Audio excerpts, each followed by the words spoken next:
Hello, everyone, and welcome to day 2 of the Virtual India Sourcing Summit.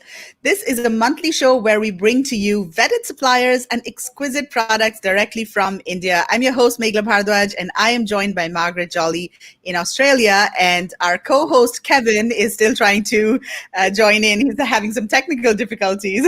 Hi, Marg, how are you doing? I'm well, thank you, Meghla. I'm looking forward to another fun-filled day of great new ideas.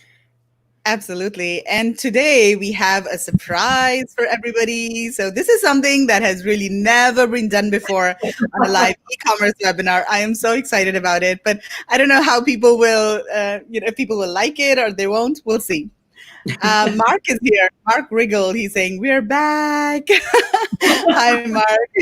Good to see you again. Margaret Eniver. Is the reception bad on the golf course? Yes, this is golf. All right. So what we're going to do, I want to just really quickly give you an overview of what's going to happen today. And then we'll just get started. Our first supplier is waiting backstage for us over here. All right, so what we're going to do is, as you know, we did 2 days, so we had about 7 suppliers yesterday. We're going to do another 7 suppliers today, plus we have a special surprise. That's in about 2 hours from now. And just real quick, in case this is the first time you're joining the show, I want to talk about how we have vetted these suppliers. So we've done multiple Zoom calls with them. We've made sure that they have Amazonable products, but you do need to do your own research. Make sure that there are keywords that you can attach to the products. We've also checked the suppliers' documents. If they say that they have a factory, we've tried to check their certifications and other government documents. But again, do your own due diligence and make sure that you're comfortable dealing with each company. We've also tried to explain to them how Amazon sellers source, that you might need smaller orders. But some of these companies are larger companies. They're used to working with big box retailers, and they may have higher MOQs.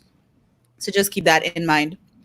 Also, real quick, what's the format of the show? We want to replicate the trade show experience. We want to ask questions that you would ask exhibitors at a trade show, and that you would ask exhibitors to try to understand their expertise, their product specialization, and what their backstory is. Also, this is free for buyers to attend, but suppliers pay a fee to participate. We're going to do about 20 to 30 minutes with each supplier, and we're going to ask them questions about their origin story. They're going to share their company profile and also show some of their products. And most importantly, you can ask questions. I mean, this is a live webinar. It's interactive, so be sure to ask a lot of questions to the suppliers. We'll also be emailing all of the catalogs to you, so in case you're not signed up to our mailing list yet, you can go to this URL, indiasourcingtrip.com/ebook, and sign up. You'll receive a free ebook, and you'll be signed up to our mailing list. If you're already receiving emails from us, or if you've already received the ebook, you don't need to do anything. You will receive the catalogs. All right. And some people, they prefer working directly with the sourcing agents. I mean, instead of working directly with the suppliers. So, and sourcing agents add a lot of value. They serve as your, eyes and ears on the ground. So we do have a list of vetted sourcing agents and also service providers. So this is a document, a Google Doc that you can download, bit.ly/India service. And there's contact information of all of the service providers that we recommend in our Facebook group. All right. I also want to thank our sponsors, Unicargo and Global Sources. So Unicargo is a very FBA-friendly freight forwarder. They ship products from anywhere in the world to anywhere else. They specialize in shipping products from China to US. They also manage shipments from India to the US and other countries. And Global Sources is a B2B sourcing platform. They have a lot of verified suppliers on this platform. And many of the suppliers that you see in our shows are actually recommended by the Global Sources team. So check out Global Sources at globalsource.com. And Unicargo is, of course, unicargo.com. All right, let's get started. So let me just see if Kevin is here. No, Kevin's not here. So we just have to wait a bit more, I guess, to see if Kevin can join in. So let's see if there are any comments here. Jason is saying, this is a trade show masterclass for folks new to sourcing. Make sure to learn what you ask and how. Yes, that's very true, Jason. I hadn't thought of that. Yeah, it's a masterclass. Belinda, hello again. Looking forward to today's content. Thank you for all this information. You're very much appreciated. Thank you so much. Claire is here again. Vivek, hi Vivek. Good to see you back here. Mark, of course. So I just want to point out also, if you're watching this from within our Facebook group, you need to go to streamyard.com/Facebook and give StreamYard access to your profile so that we can see your name over here. If you're watching this from a page, that's totally fine. You don't need to do anything. Oh yeah, round two, Trisha is here. Wow, okay. Awesome. All right, so let's get started with our first guest. So I'm going to invite Navroz, who is joining us from the US. Hi, Navroz. How are you? Hi, Megla. How are you? Hi, Mark. I'm doing great. Hello, how are you? Thank you. So yeah, Navroz actually is has a very interesting enterprise. He's based in the US, but he sources a lot of products directly from artisans in India. He has a team in India.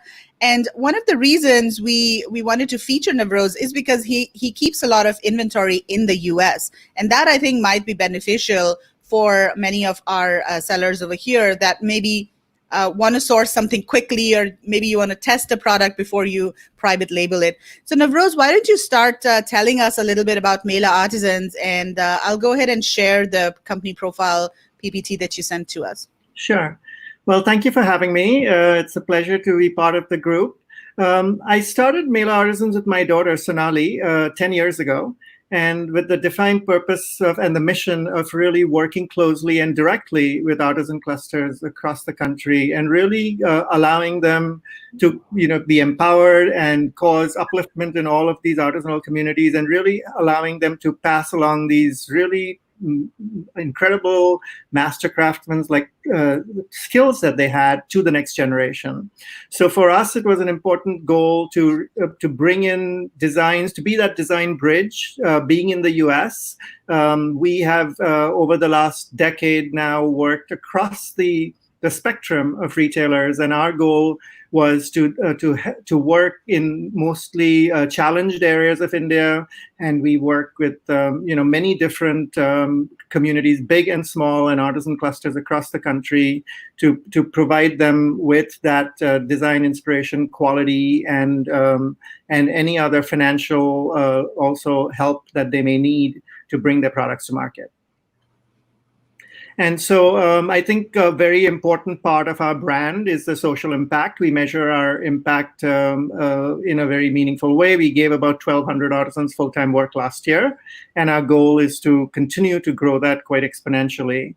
So, and we also have worked with them to help these artisanal communities with medical camps. We do mobile medical camps. We've done eye tests in the various communities we worked with, along with several, in certain areas where power has been a problem, we've done solar lantern programs. Next slide, please. Okay. So I think, as I mentioned, we focus on a certain, we've certainly worked in certain materials very deeply, and we don't believe in doing shopping trips. We work in some of our groups we worked with for over a decade with. Many of our artisan clusters have had orders from us for a long time. And I just wanted to emphasize that we have over 6,000 of our own designs, and the designs are our own. We typically don't go on shopping expeditions. We of course curate if we see something beautiful and elegant. We want that design inspiration to be there, but we like to understand the trends that are specific to Mela and that are specific to our customers, and then bring that to market. So we've worked with clusters across the country. So over the years, what Mela has brought to the U.S. market is products for the entire spectrum of retailers, from Bergdorf Goodman. We've been on the main home aisle of Bergdorf, to Neiman's, to Bloomingdale's. We've also been in many of the top e-tailers, as we still are. And more importantly, some of our biggest customers have been the big box value retailers like Home Goods and TJ Maxx and Bells, and they still continue to be a huge part of our business. And I think over the years, one of the advantages we would bring to you Amazon sellers is the customers that are buying from Home Goods and TJX, as you know, are often Amazon customers, and we happen to, over the last decade, know what bestsellers are, and so have been able to customize that. The goal of Mela is to really create a very custom experience for every one of our buying groups. So the products we make, as you can see, the key elements of what we do is it has to be contemporary, unique, and handcrafted. We talk openly about our social impact that we are having, and we want the product to feel luxurious. We want it, no matter how what the price point is, the product should feel that it's an affordable, luxurious product. And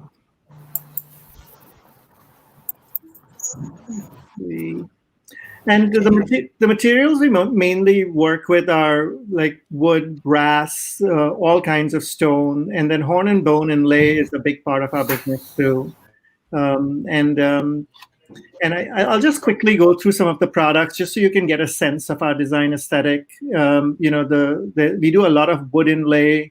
Wood carving and wood punch-out designs. A lot of these designs are also foiled in our special, unique patterns. You can see in this particular example, this is a design that we call Serena, which has been a mainstay of Mela for many years now. We do a lot of medallion carving for wall panels. That's a wall shelf that's been quite popular for a while. It's called the Jasmine design that we've used.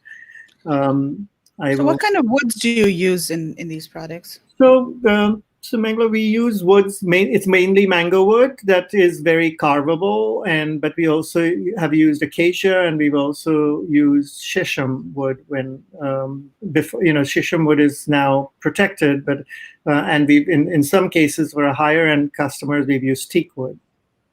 Okay, so when you say shisham wood is protected, is it protected in India or not allowed to import in the US? How's it? There's certain groups that get export licenses, but it's a limited number of shisham wood that can be exported now. Okay. And then here are some really nice examples of the types of products that we would do for kitchen. Kitchen is a big category for us. So we do coasters, as you can see there, really rich assortment, and they're different materials and mixed materials from like foiling there. Thank you for zooming in there. And if you can, if you can just zoom up a little, or there's the bone inlay coaster. And then the other one there is pinstripe, and whoops. Oops, I went to the next slide. That's okay. So, and then Pet, we launched Pet in 2000. Whoops. Okay, let's talk about Pet. Okay. So Pet was a launch in 2018, and it's become a best-selling line for us. We sell a lot of pet feeders. We've got many styles of pet feeders. A lot of them are designs that we have mixed and matched and can create a very custom experience for many of you. And our pet beds and gates have also been quite popular, along with our canisters. So there's a lot of, and then, the words have been a mainstay of ours. So for some reason, they are very popular. And in this case, we made it a pet-friendly word with a paw there. So is this made of wood? This is all, this is all mango wood. It's all carved out of mango. And if you zoom in there, that's kind of cool because it's very intricately carved. So it's one of our designs called Jasmine that we've had for years that we made into this word. Yeah. Yeah, the pet feeding bowls are also very different and unique. I mean, the wood and metal combination, it's not something that you see from China, for example. Exactly. It's very unique, and we cannot keep them in stock. I mean, they've been so popular across all the channels. Yeah, so they are a very popular item, and I would definitely, they've definitely been a bestseller. Right. Okay. And so then, furniture. And now to furniture, we don't do any heavy furniture. We do, I would call, what I would say accent furniture, sea tables. So the heaviest furniture we would do would be the dresser you see. That's a beautiful, just kind of stunning work in the bone inlay. I don't know if you can zoom in, if you don't mind, Megla. You can see the detail is quite intricate. And you can imagine how much work goes into each of those pieces are inlaid and carved. So it's a really beautiful design called Imperial Beauty, that we have, and so that we do have a few of these in the country. But again, again, this is a little bit perhaps at a different price point that than you might be selling. But I just wanted to share with you some of the more intricate work that we do. The accent tables are quite affordable, and we offer them in many different styles. Mm-hmm. And those stools are very popular that you just saw. With all of us now working from home, this has become, and this is just a few of the products. We've got quite a nice range of really interesting products that we have taken the designs from some of our home decor. And we started this before work from home had become something that became a necessity. We've been offering this for years now, but our work from home collection has always been really popular. So we have a spinner there on the left and a pencil holder, and we've got all kinds of shelves and file holders and electric gadgetry type of stuff. So there's a lot of stuff for work from home that we offer that is, as you can imagine, extremely popular right now, and again can be customized for people. Right. Okay, awesome. So we'll share the email address in a bit. You've also shared another PPT where you've got some products that you have in the US right now, right? Yeah. So because of our large retailers have said that, a typical store would sell out in 14 days, they wanted us to continue to have products in country. And because we are in the US, we do happen to have, and this is a good way to see a little more detailed view of some of our collections. But and I think this will be made available to you to look at more carefully post the show. So these are some of the products, like this one, if you can just stop there for a quick second. That's, for example, a very practical caddy, a kitchen caddy for utensils. And look at the work in there. That's our own designs. It's called Mehndi. It's a design that Mehndi is something that you do on your hand typically, but we thought it looked so beautiful on wood. So that's kind of a design with brass, so that's something that we created, and it's been really popular. And then the second one down below is a very different look. It's all carved. So just a little bit of an example of new and innovative, fresh designs, still not losing the traditional, beautiful aspects of carving from India. Right. So also, Navroz, I mean, a lot of these designs, as you mentioned, they have these traditional India-specific designs. So how popular do you think these are in the US? I mean, do you also do, for example, contemporary designs, or do you think these kinds of designs sell better?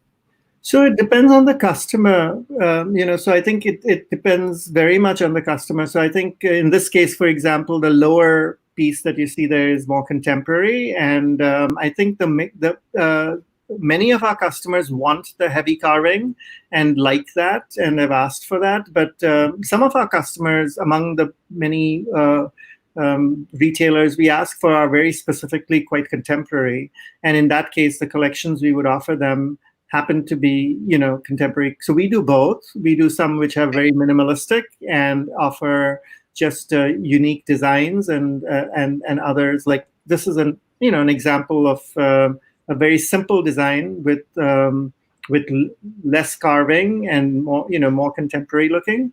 So your question's a good one. It just depends on our customers, and we can certainly be designed for both customers. Okay. So yeah, I'll be sharing this catalog with everyone, and you can see that it has a style number. It also has the quantity that's available readily. So if somebody were to source these products from you, so first of all, these are available in the US, right?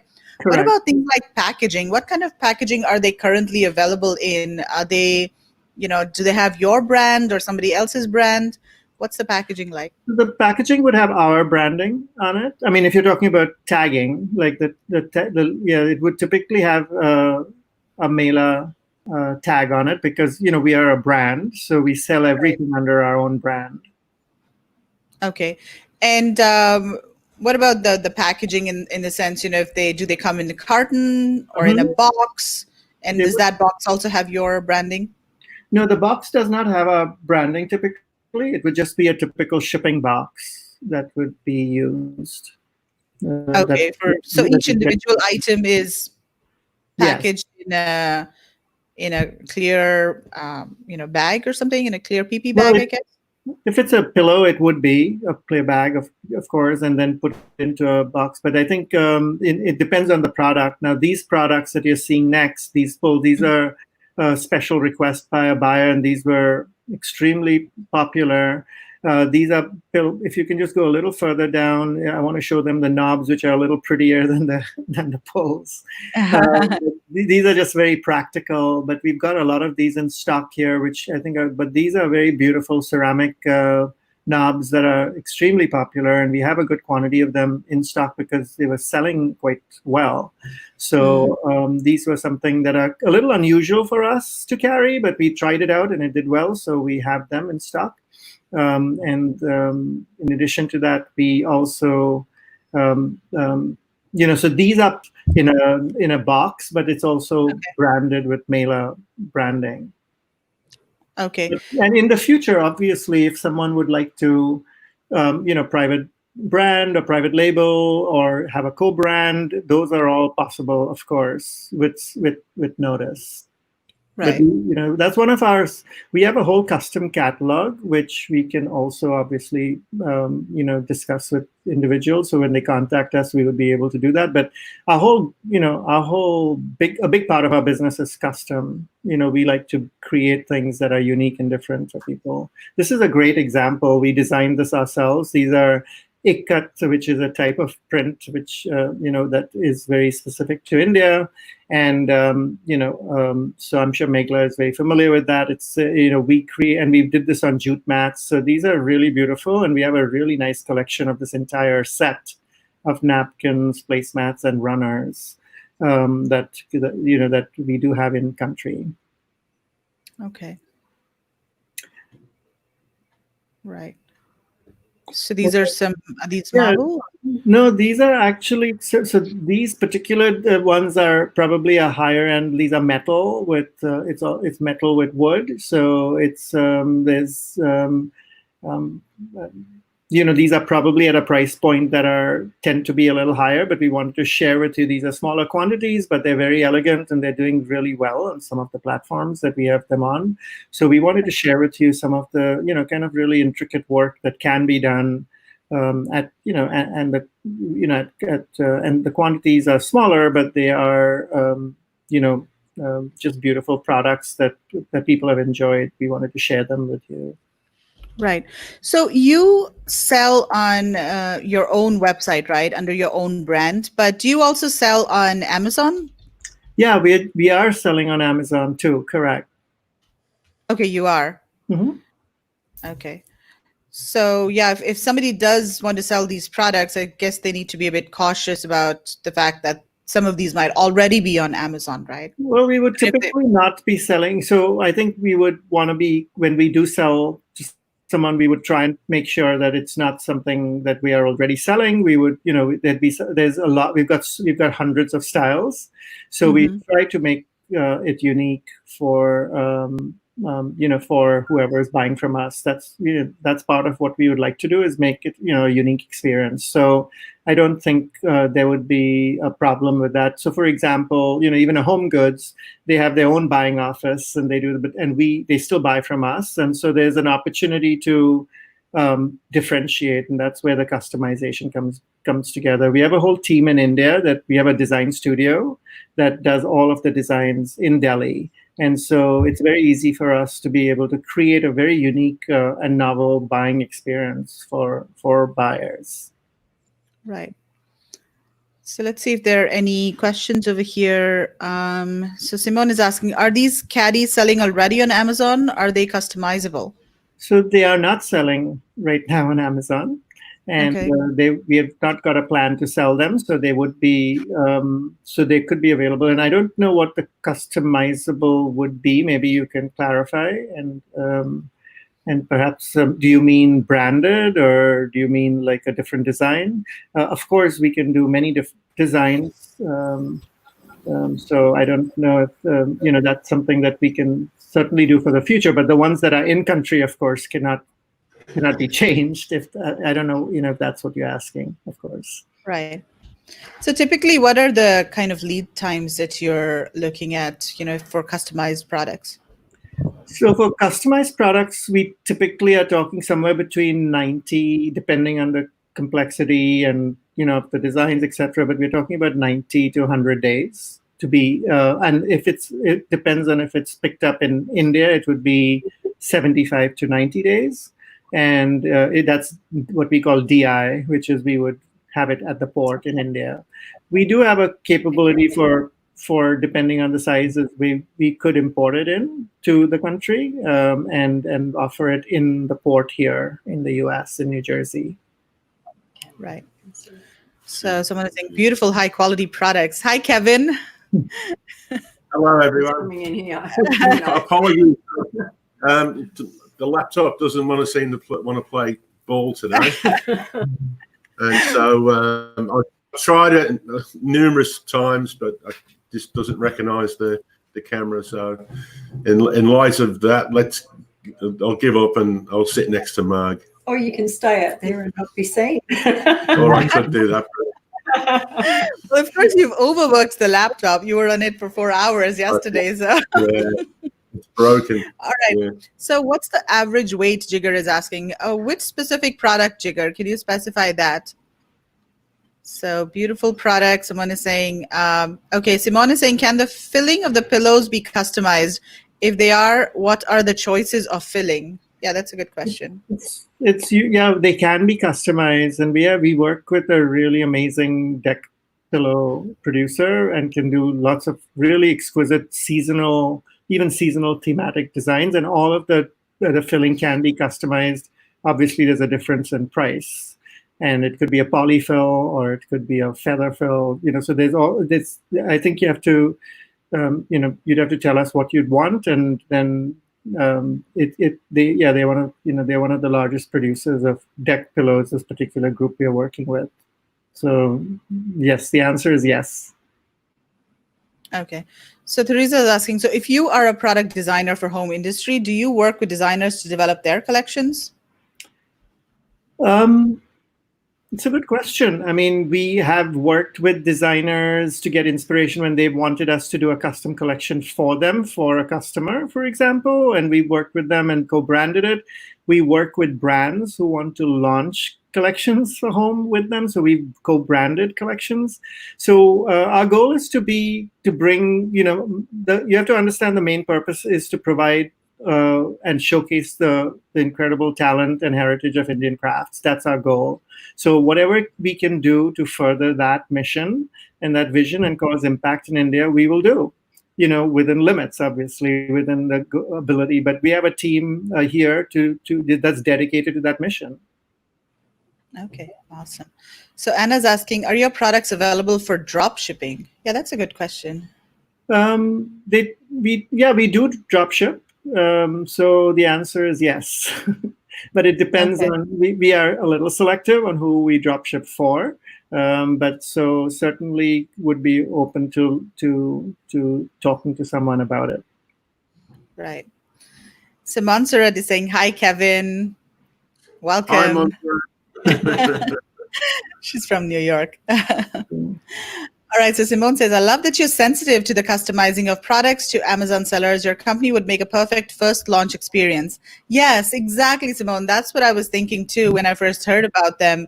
And, we decided to feature them, even though they're not really a manufacturer as such. But I think specifically for Amazon sellers, there's some advantages. Okay, how sweet, Kevin Mark cuddling up. We just need Bryson there now. Snoring. He's on the floor snoring. So Jigar was asking about the wooden caddy or organizer, the weight of the wooden caddy. Yeah. I honestly don't know the actual weight right now, but I would say probably, it's not that heavy. I can imagine, a pound or two. I honestly don't know the exact weight. Do you have your warehouse in New Jersey? Yeah. Yes. So yes, we do have a warehouse in New Jersey. We have a 3PL warehouse, and we have a showroom in Florida, in Boca Raton, Florida. Okay, awesome. And just a quick quick answer to, I think you got cut off a little bit there, but in terms to ease of like a first buyer, that's the goal of what we would like to do as being part of this presentation. Is it's very overwhelming. Look, I grew up in India. I've been going there 4 times a year for the last decade. And so I know how hard it is as you guys are doing all of this hard work. So this could be, as you pointed out, what we want to do is make it simple and make that experience a really a good one. The first experiences are so important. And if we can help ease that with all of our learnings on the ground and our team on the ground and make it simpler for you, that's our objective, is try and make it easy and a good experience. Yeah. Well, I guess the other thing would be photographs. If somebody were to use these products, and Mark, I think you had mentioned previously when we were talking to Navroz and Ari, how do you think people should manage photographs if they do buy these products? Yeah, I think, well, because either most of the people are probably going to be in Australia, New Zealand, Europe, not a lot are in America. I think we've talked about perhaps getting some photos taken in India of the products as they're being developed. Maybe they might be able to do some photos that way, because it's going to be a little bit expensive, I think, to do for the small MOQs actually in America. So that's something that we'd have to work through, I think, once people start doing the photography part, because to ship it back here or that, it's just not going to be viable. I think Kevin came up with a really good idea when we were talking earlier about having that, be a package that could be offered, as something that we could do. We happen to have a design studio and a photographer in India that does photography. So putting it together in a kind of Amazonable, I don't know what your term was, Amazonified. Now we're talking. I can make it to Webster now, I think. You're going to trademark that name. So it's, getting it in that package that you described, I think could be, I know that it's from a firsthand experience, how valuable that could be and how much time you would save. And I think, Kevin, that was a really good idea. And it's something I could happily work on to look into. Yeah, absolutely. All right. So someone's asking, do you have a website? Yeah, it's melaartisans.com. Correct. Website. Thank you. Okay. So Tricia is asking, what are the lead times if the goods are not in stock in the US for customized, specially designed products? Are you happy to sign an NDA?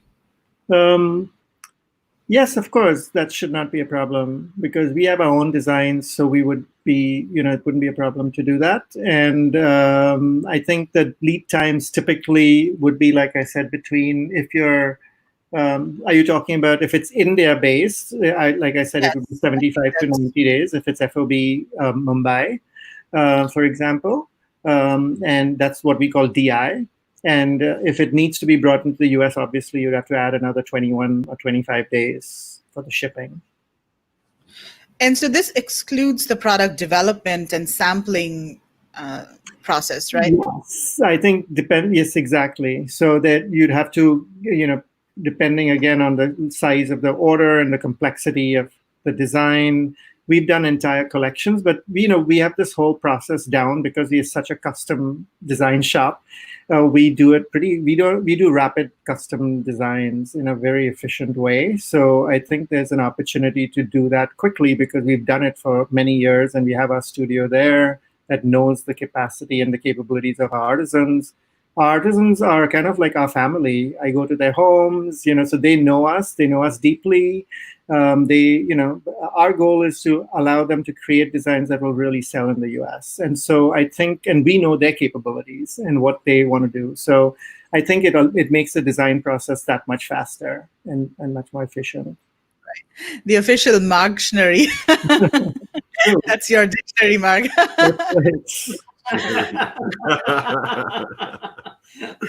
That's another new word. Yeah, exactly. Jason, you've come up with a new word. All right. So this is their email address, sales@melaartisans.com. And of course, all of the catalogs will be emailed to you as well. So Navroz, thank you so much for joining us today. And it was really nice getting to know your company. And of course, you have really good products. And welcome to our Facebook group. And I'm sure you'll be getting a lot of emails from our group members. Of course, I'll be delighted to communicate with all of them. And good luck with everything. And thank you so much for inviting me. You're welcome. Fantastic. All right. Thank you, Nalraj. Have a good day. Bye. Bye-bye. Bye. Bye. All right. That was pretty That awesome. looks cozy, now, Megla. Okay, so sorry, what was that, Mark? I said he didn't want to sit next to me. No choice, He doesn't have a choice. You've got the comfy chair though, Mark. He looks like he's sitting on a stool or something. He's only just the other chair, the office chair. Yeah. Awesome. All right, so let's move on to the next supplier. We have Monil, who's waiting backstage, and we're going to switch to a very different category now. We're going to be talking about superfoods. So hi, Monil. How are you doing? Hi, very good. Good morning. How are you guys doing? We're Good. well, thanks, Manil. Hello, Manil. How are you? Very good. Very good. Thank you. So Excellent. Monil is from a company called Live Organics Pvt Ltd, and they do a lot of natural herbs, spices, Ayurvedic herbal products. A very interesting, lineup of products. So Monil, why don't you go ahead and tell us about your company? How did the company start, and what your specialization is? And I will just open up your presentation over here. Go ahead and start talking. Sure. So I'll just give you a brief about this company. This is my startup, and we started like 5 years back, in 2014. And I wanted to specialize in organic herbs and spices. So our focus to start was organic herbs. And by now, we are the third largest exporter and cultivator of moringa leaves and powder from India to the United States. So yeah, I mean, that's how we started. So I was studying in the UK, and I just got into a lot of herbs there. Though I was not into herbs when I was in India, but when I went there, I understood the health benefits and what all they can offer. Right. So yeah, that's how I started the company, and the purpose of the company is apart from what we try to do is we try to uplift the farmers that are with us. We have close to around 400 farmers, over 400 farmers now, cultivating around somewhere north of 70 Indian herbs and spices. And what we try to do is we do give them way over market price, and we also try to support the education of their children, 2 children at least. So that's what we are trying to do in terms of supporting our farmers. And in terms of our clients, we are trying to build a company that is some sort of farm to fork for herbs, whereby you get farm fresh or relatively very fresh products. So especially for a moringa, what we do is we have a harvest every 60 days, every 2 months. So most of our orders are shipped out, and we do not keep stock for moringa. What we do is we grind them fresh. Someone is saying a bit hard to hear you. So do you maybe want to come a bit closer to the microphone? I mean, it's not very for me as well. It's okay, but if you have a microphone, maybe headphones, do you want to bring it closer to your mouth? Now am I clear? Is this better? No, this is fainter. So just come closer to the microphone. Is the microphone in your computer? Is it in the laptop?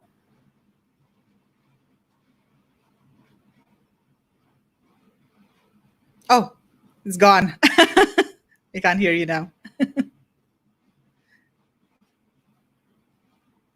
Okay, just continue. Yeah, it's better now. Yes. Okay. I think the earphones might have some issues. Sorry. So I'll just quickly rewind what I said. So just started the company 5 years back, and our focus is on Indian herbs and spices.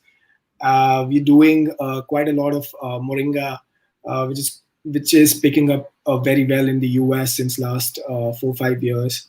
Moringa is a superfood that has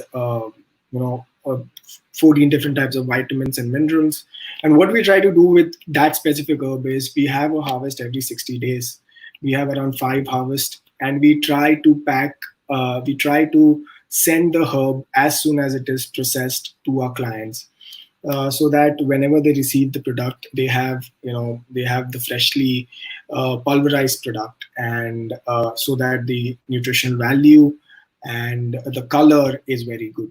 So that's what we are trying to replicate with a lot of different herbs. But with moringa, the positive point is that we do have harvest every 60 days. But with other herbs which have annual harvest, one annual harvest or 2 annual harvest, that's not possible. But we still try to make sure that our clients receive uh,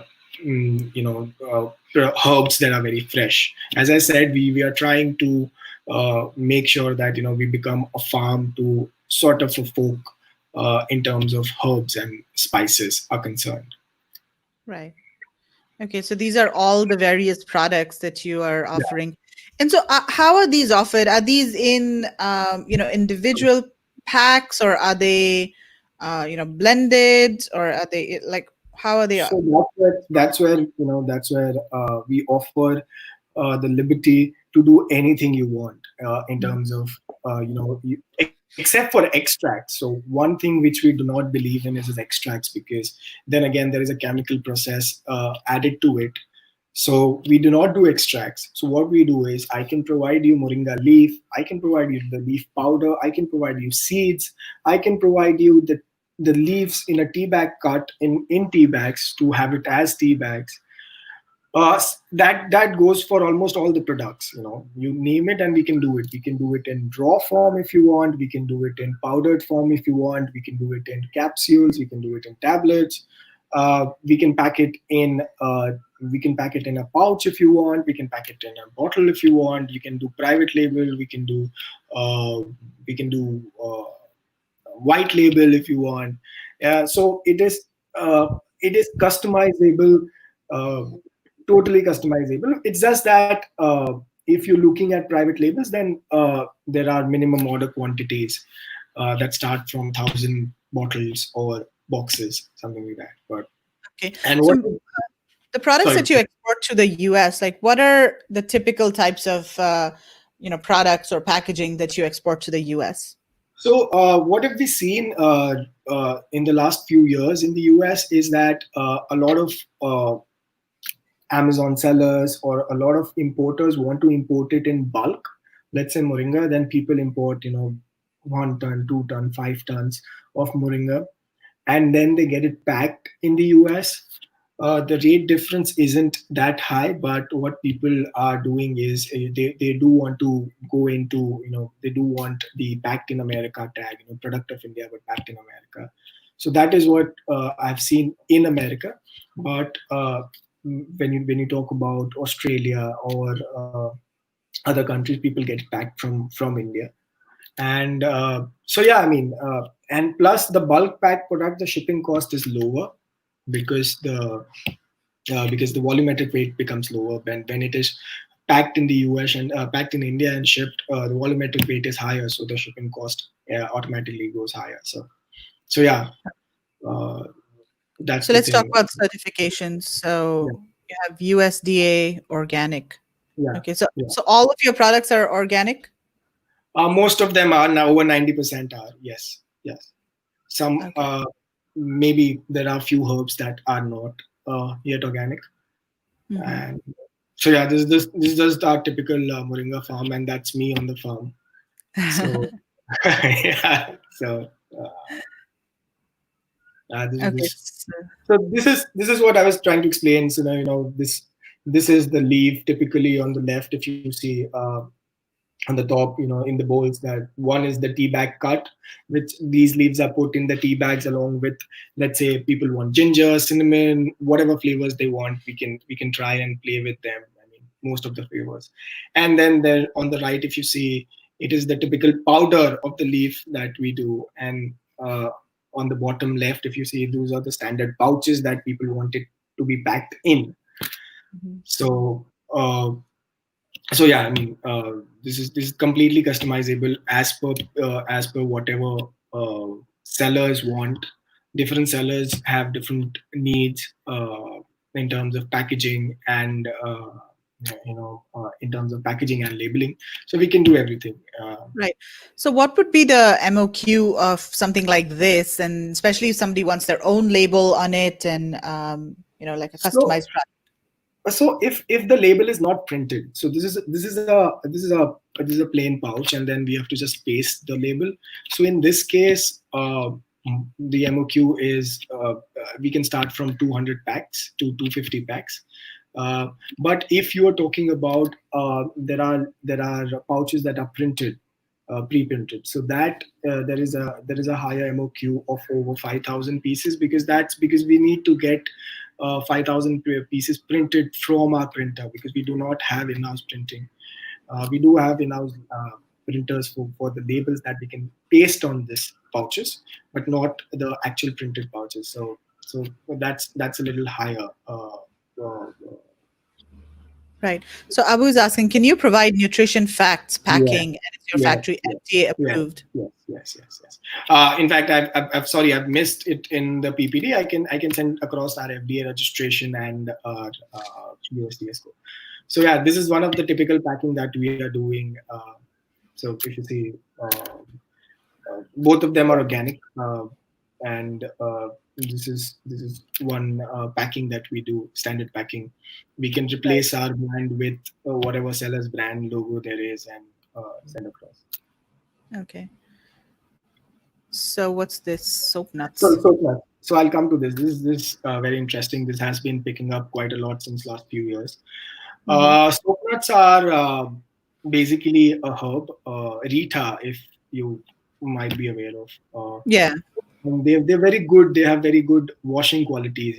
In India, a lot of people used to use them to wash their hair, but this is actually a very good laundry detergent, and we have been exporting quite a lot of these to the US, especially to Australia. Australia has very deep penetration for soap nuts.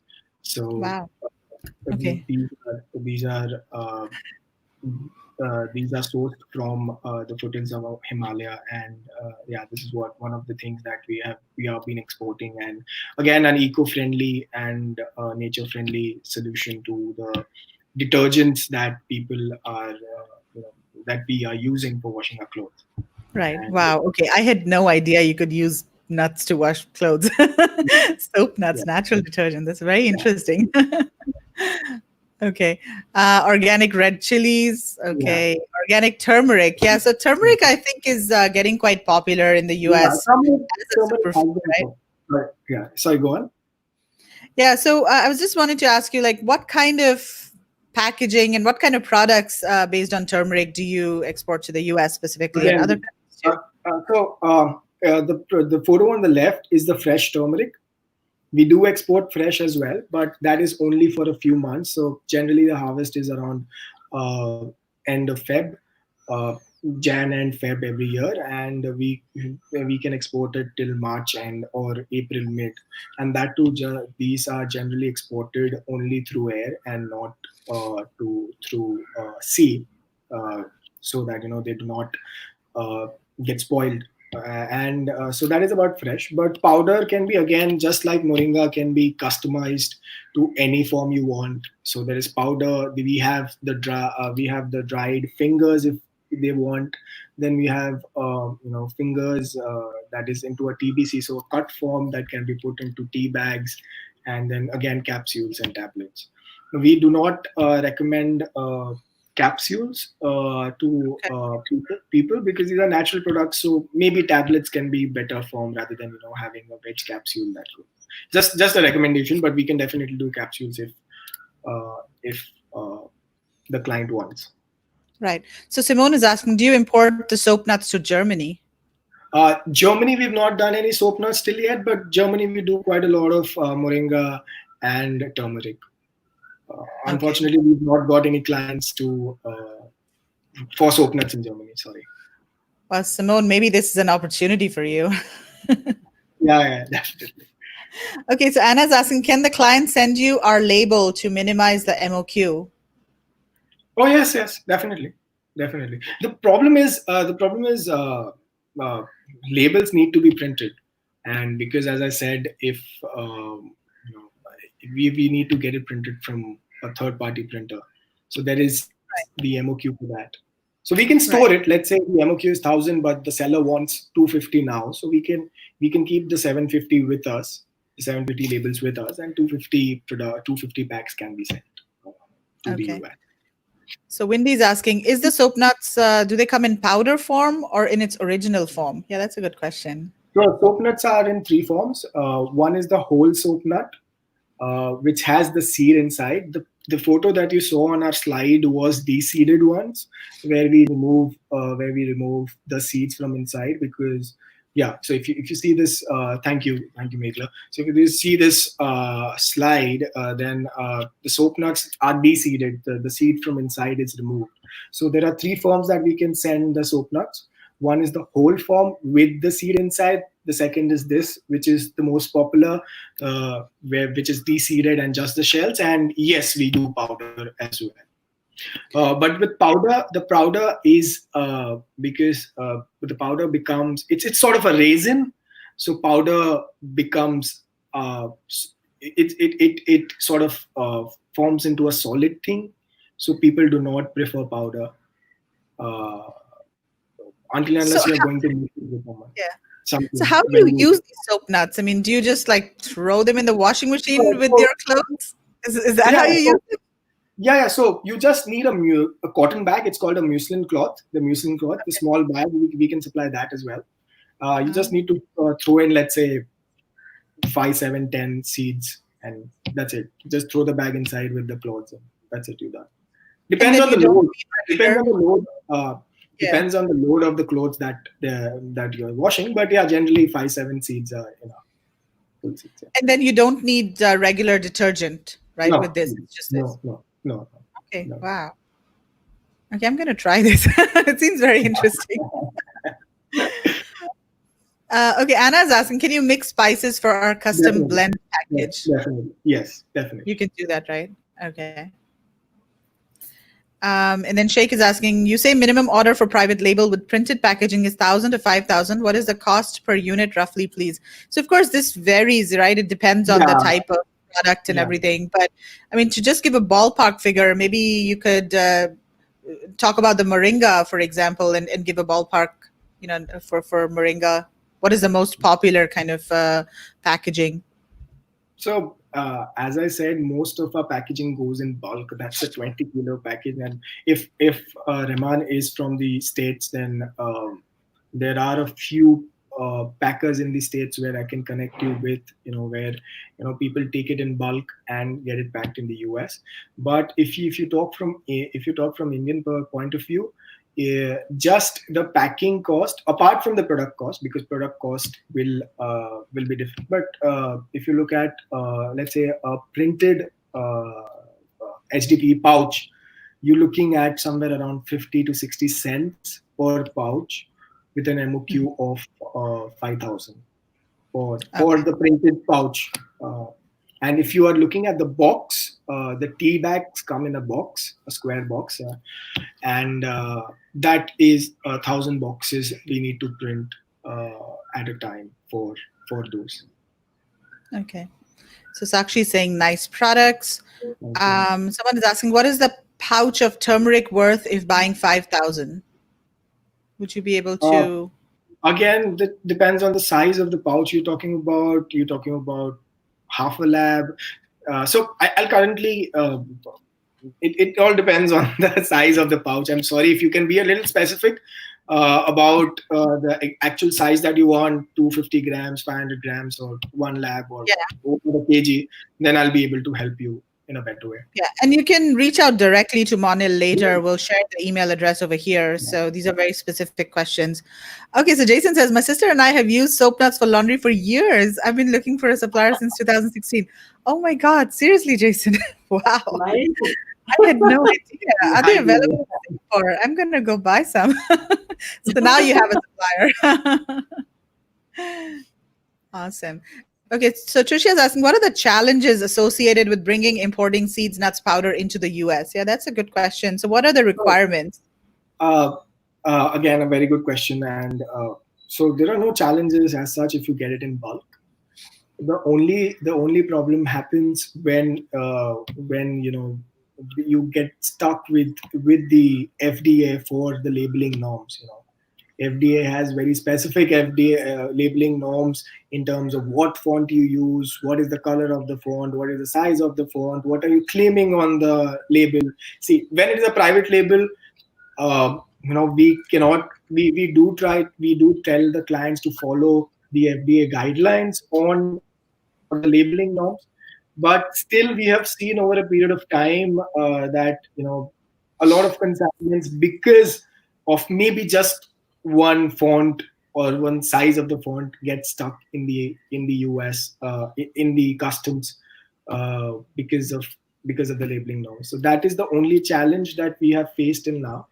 So that is the reason a lot of clients want to get it packed in the US. One, because they also get the tag of packed in the US, and also the clearance is very easy when it comes to bulk. We are FDA registered since last 5 years. We are USDA registered since last 5 years, and everything is smooth. And so, Right. So FDA registered is in your factory is FDA registered, right? Do you? yeah, the company and the factory, yes. Okay. So Live Organic has its own FDA number. I can share it with you guys, and I can share the USDA scope also. Okay, I see. And then do we also need to get certificates for specific products? Or So, no? so organic. Generally, the organic comes with a transaction certificate that's called a TC. So you can trace it to which farm it has come from, and we do provide that. Yes. To the Okay. seller. Okay, awesome. Kevin, you are back. Hello. You didn't want to sit with me. Okay, so Sheikh was asking about moringa, and he's from the UK. This was a previous question. So, okay, Montserrat is asking, is this soap nuts product popular in the US market? Yeah, that's a good question. Yes, they are. Yes, they are. Yes, they are. Not as much as Australia, but Okay. yes, they are. Okay. What do you think about selling these on Amazon, Marg and Kevin? Yeah, I think it's a great idea. Yeah. Well, I mean, and to me, I don't know. I'm thinking that it'd be best taking stuff bulk and having it packaged in the US. It seems to be a lot simpler. And obviously the shipping cost is going to be a lot cheaper because, I mean, doing it bulk than the packaging. So I think that, I don't see it's something different that you could try. And I mean, all these things are so popular. They're so on trend. I think everyone's after all these different types of, more sort of, I suppose, ergonomic and one more just to add to this point of Margaret is boxes and especially for pouches, the pouches that we saw, when we get it packed, and because it's in a master carton, let's say of 50 packs or 100 packs, over the time of shipping, because the box turns and goes here and there and stuff like that, a lot of pouches do crumble up. So the last finished product is not that. So you'll find, let's say, 2-3% of the pouches crumbled. There'll be some sort of, because it's due to transit. So if you calculate that, let's say, as a certain loss in your product, and if you compare it with packing it in the US, the packing in the US becomes cheaper for a little bigger quantity. But if you're going for 250, 300, 400 packages, then yes, the packing it in India is cheaper. Yeah. Right. Okay, so Anna's asking, how big is your operation? Is it a family business? No, it's not a family business. It's my startup, and so yeah, we're doing a little north of $1 million in sales in the US, for the US, yes. So our major market is the North America only as of now. Okay. So Jason asking, if you produce and private label, are we able to import into the US using your FDA and USDA certification? Definitely. As I said, private label, you need to be careful with your labels. Rest, my FDA and USDA is perfect to import. There's no problem. If your label is correct as per the USDA, as per the FDA guidelines, then there is no problem. You can definitely do that. In fact, for smaller sellers who need to start and want a smaller quantity in the US, we have our big importers already there who can supply products, and that might just turn out to be cheaper than taking small quantities from India. Right. Okay. So Simone is asking, since you have soap nuts, do you also source cherry pits? No. Oh, no cherry pits. Okay. Cool. We used to use soap nuts to wash hair while growing up in India, but never knew we can use them to wash clothes. Yeah, exactly. Same here. Yeah. Indians use quite a lot for hair, but it's a little harsh on the hair. Especially, yeah, the hair becomes a bit rough, I think, after using it. Right? We use it to soak it up overnight before using it. Yeah, absolutely. Okay. When you say buy in bulk, how much would that be? It can be anywhere upwards of 250 kgs for a product. Okay. Let's see if we have more questions. If not, then we'll start showing your email address. Okay, what all the certifications to provide to ship turmeric to the US? So we have So we have the USDA organic. We have our US FDA. We have the COA that comes along with each batch that we send out.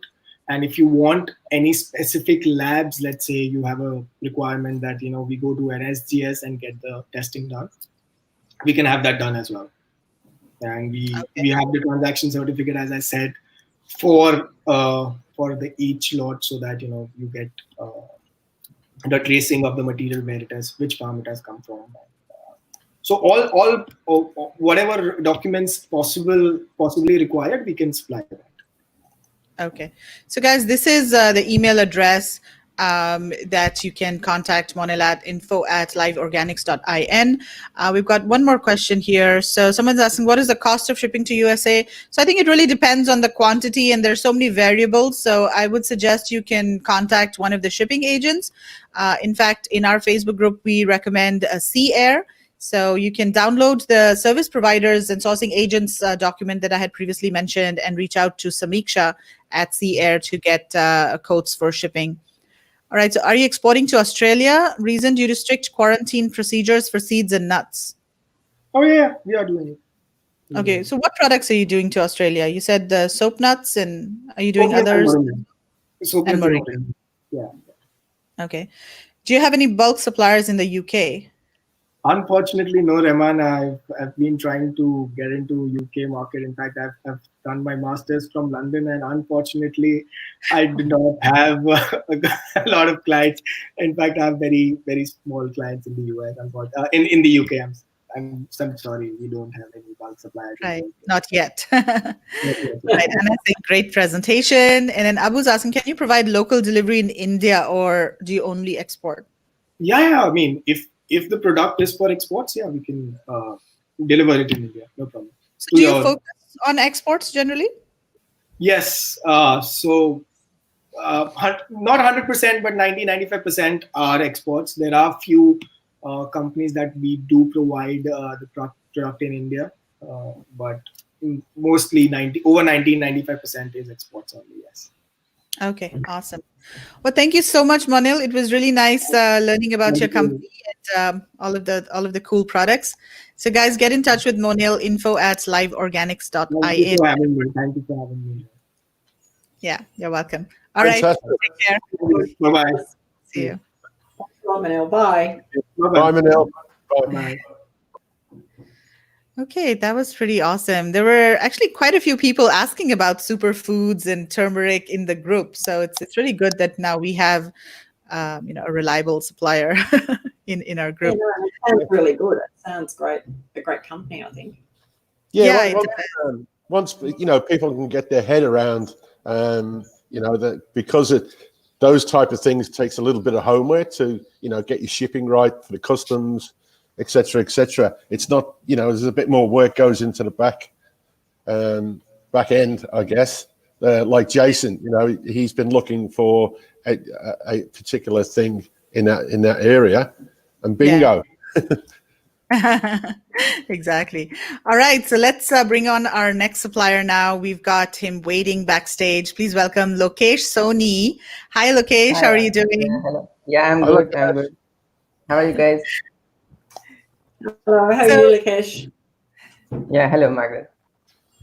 So Lokesh is from a company called Joyero, and they make beautiful fashion jewelry and a lot of fashion accessories and all. And I was looking at his catalog yesterday, and I was like, "Oh my God, I want that! I want that! I want that!" It's really, really beautiful designs. So Lokesh, why don't you start telling us about your company, your origin story, how you started, and I will, in the meantime, show your presentation over here. Yeah, that's fine. Basically, it's a short story, but very interesting. You see, we are basically we are three partners in this company, and we all were working separately since last 14 or 15 years. And suddenly, in the year of 2017, we got together and we clicked something like we should have to do something big, and we should move to a step forward. And then you see, always if you have some main power or some teamwork, you will there is a great chances to have great success in your life. So we put together all the efforts of all three of us, and we incorporate this company, and fortunately we are having some good response from our buyer as well, and that's it. Yeah. Right. So do you mostly do exports, or you sell to the domestic market as well? Yeah, basically, since we were all manufacturer initially, so we have some local customers as well. But yeah, after 2017, since we incorporated this company, we were mostly focused on export market only. Okay, awesome. So these are the main export markets Yes, that of course. you cater to. And then which is your biggest market? Would you say, is it the US? Yes, of course, US, Spain, and Italy. These are three our main markets for the present time. But very soon, like we have some good customers recently from France and the Netherlands as well. And recently, yes, we have one customer from Australia as well. Okay. And do you sell to Amazon sellers? Not right now. We do sell to the wholesalers and the brand right now. Okay, mostly to wholesalers and brands. Yes, yes. Okay, awesome. So let's take a look at some of your products here. So these are hoop earrings. And so what are the different materials that you work with? Yeah, basically in the metal, we work in brass metal, we work in silver as well. And for some of orders, we work in 18 karat or 14 karat gold as well. And regarding the stones, we do work in natural stones, the semi-precious, real semi-precious stones, and the quartz stone as well. So in jewelry, you have to work in various types of stones and various types of metals. So we do almost all the types of jewelry. Okay. So these are some bezel earrings. Yeah, this is somewhat bezel is a name of a style, like the stone.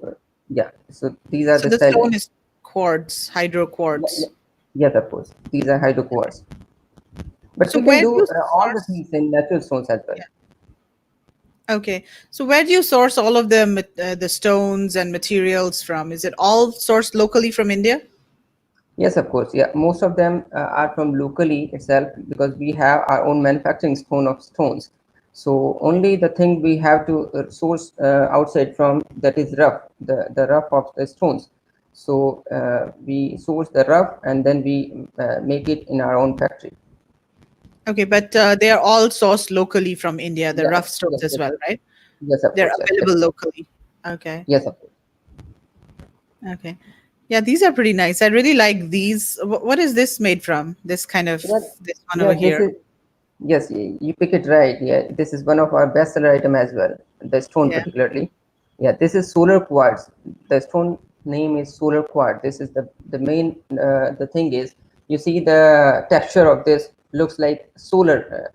You see, so Yeah, it looks like a just sun. because, yeah, it looks like a sun.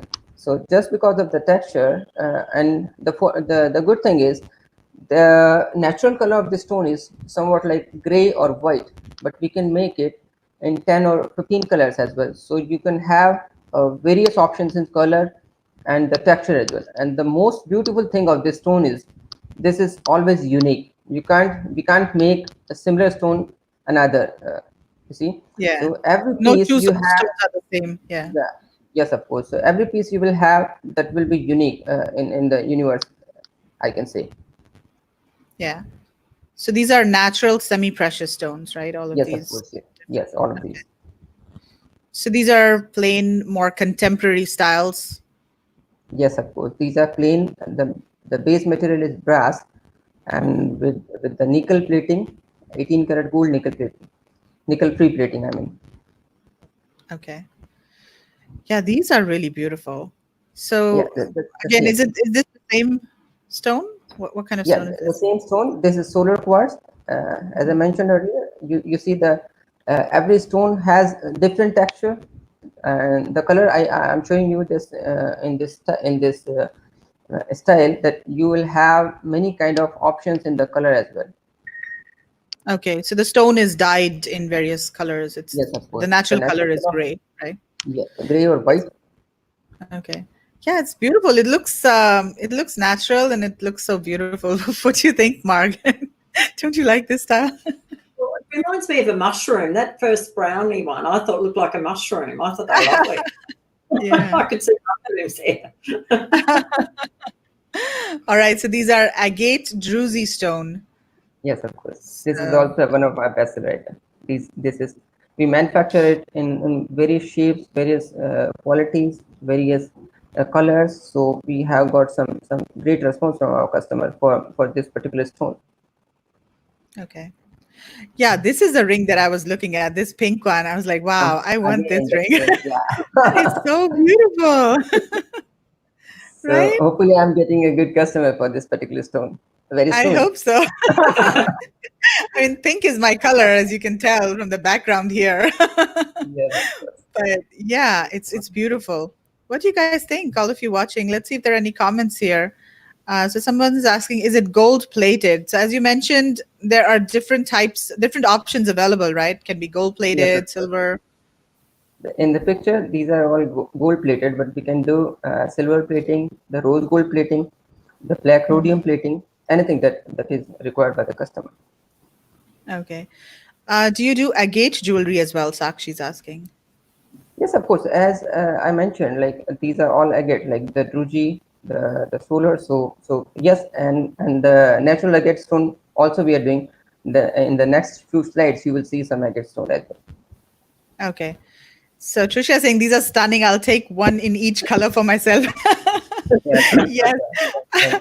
I think we'll have to ask Lokesh to sponsor some for the next India sourcing trip and gift some to the attendees. Yes, of course. Yes, yes. I'll be happily do it. We're just joking. So Vivek is saying very unique. Okay, so we have a question from, let's see. So Ellen is asking, may I know the ear wires handmade or machine made?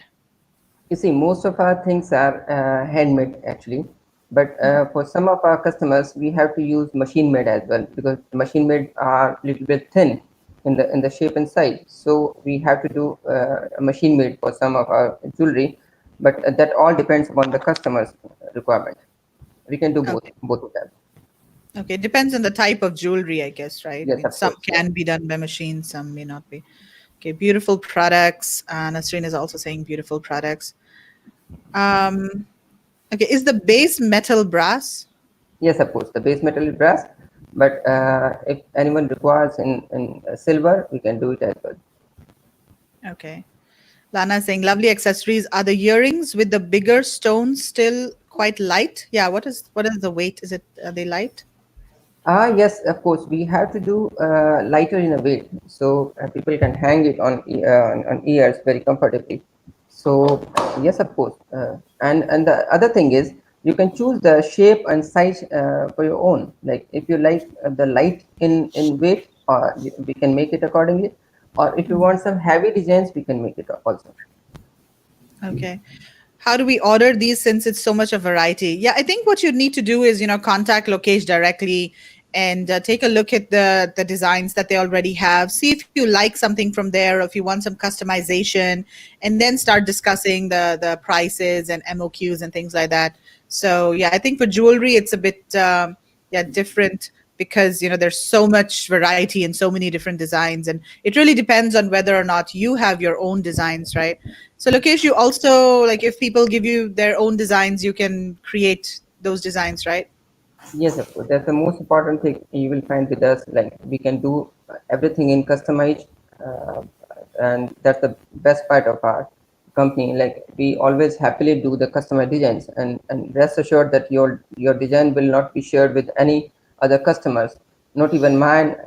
And you will be having all the rights and luxuries of your products with your own. Right, totally. So Sheikh is asking, do you private label, and if so, do you do the packaging, etc.?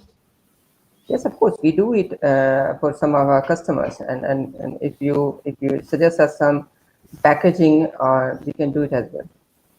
You Okay, only need to give us your logos and all the things stuff. okay. Lovely products. I don't wear earrings. Yes, I'm tempted by the beautiful designs. Yeah, I love REG403. Which one is that? Um, Yeah, yeah, oh, this one. Yes, this is quite beautiful. But my favorite is this one, RG29. I just love this. You're not going to get that number, are you? Yes. Awesome. Okay, let's look at some of the others. So this one is again natural semi-precious stones. So these are different types of rings. yes, of Um, course. And in and the then these previous slide, are if you see, rings. in the, Okay, in the previous previous slide. Yeah. slide, yeah, in the previous slide, you see the third on the top row, stones is the ring is having the agate stone as well, the white agate. So we do like earlier, Okay, this some one, of you have asked me RG52. for that. Yeah, Yeah. RG52. This is having agate stone. Okay. So stones, we do most of the stones right now. Right. Okay, so these are again more rings. Yeah, these are very lightweight and very elegant to see. Okay. This one is in. These are all plated in rose gold. Okay. So these are bracelets. Wow, this is beautiful. This is really nice. You again. You pick the same stones. I picked the same stone. Yeah. Maybe Only it's the my color is birthstone or different. something. What was the So name you said? Sun? Sun? I had to. You see, I had to fulfill my all stock with the same stone. Yeah, I'm going to have some great response from the customers for this. looks like it. Hopefully, yeah. Okay, so these are more bangles again in metal, different shapes, different Yes, of course. designs. Yeah. And then these are These necklaces are the, and no, no. pendants. These are the chain Oh, bracelets. these are bracelets. Okay, okay. Yeah, So these are again bracelets. Okay. So here are some necklaces. yeah. These are the necklaces. And these are again semi-precious stones. So most of, I mean, that's what you specialize in, right? Semi-precious stones, would you say? Yes, of course. Yeah, So yeah, that's yeah. your Definitely. specialty. See, Okay. we are working in Jaipur, and Jaipur is mostly famous for the handmade jewelry with some precious stones. So we are doing the same. Okay. Awesome. So these are necklaces again. So in like, where do you, I mean, are there wholesalers of these stones in Jaipur where you source these stones from? Is there like a market where you can go to, like a wholesale market, and you say, okay, are there shops over there that sell these stones and you buy them in bulk? How does the whole, supply chain work there? Can you Of explain a course bit? not. Of course not, because we manufacture stones ourselves. We only need to source the rough off of the stones, like the stone collection. Like we have to cut it on our own requirements, but we Okay. only purchase it in a raw format. Okay. And the raw format is what? Is it like a big, like Just 1 like kilo big rock? no, of course, yes. That's definitely It yes. is okay. Yeah. 1 kilo rock, or maybe 5 kilo, or maybe 10 kilo, or maybe more. Oh, it would be really interesting to see the process of how that's done. Yeah, that's definitely yes. Because but unfortunately, we are not in the position to open the manufacturing unit right now. So, but Yeah. definitely we will make some videos, or we will welcome you even if you come to Jaipur. So we will Yeah, show that'd be you amazing. that. Yeah, that'd be amazing. Okay, so we have more necklaces. More than 100 designs are available in this style. More pendants, some more necklaces with some beads, I guess. These are Yes. These are beaded necklace. beaded necklaces. Okay, pendants. Yeah, these are so beautiful. Just, they look very Yeah, natural. you see the first, second stone. These are all in rough shape. Yeah, So we put it as it is in a rough format, just to make it like nature friendly. So everything we only make the shape. Otherwise, it's totally in a natural form. yeah.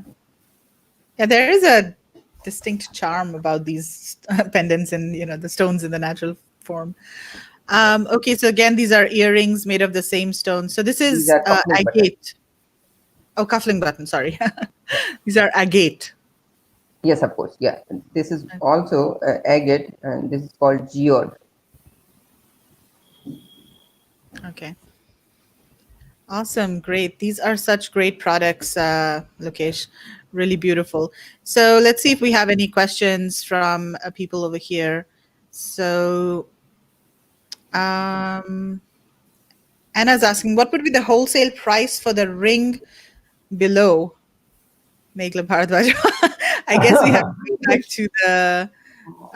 It depends upon the quantity and the shape of the stone and the size of the stone. So if you really like to ask for the ring size, or the ring price, just Right. email me. Yeah. I'll let you know Okay. the whole. Yeah, I'll let you know the whole catalog of the same kind of designs. Okay. Yeah, it's better to email Lokesh directly to get the prices and everything. In So do general, you have a sample of your? Yeah, in general. Yeah, go ahead. in general, I would say like we have ring designs in the range of $2. In fact, even in $1 to $10. And the same thing is with the earrings. Like we have some earrings in the $2, and we have the same earrings in the US dollar. In the $20 range. So we have variety of stones, variety of products, variety of price range as well. Okay. What about the ring that I really liked, RG29? That pink one. What's the price range of that? Yeah, it's around $4. Okay, this one here, $4. Yeah. It also depends on the type of plating, right? If you want Yes, like of course. silver or other gold plating, the price would vary. Yeah, Okay, price awesome. depends upon many of the things. Yeah. Mark is saying, glad the queen bee isn't looking over my shoulder. Otherwise, I'd be expecting my next credit card bill to be rather significant.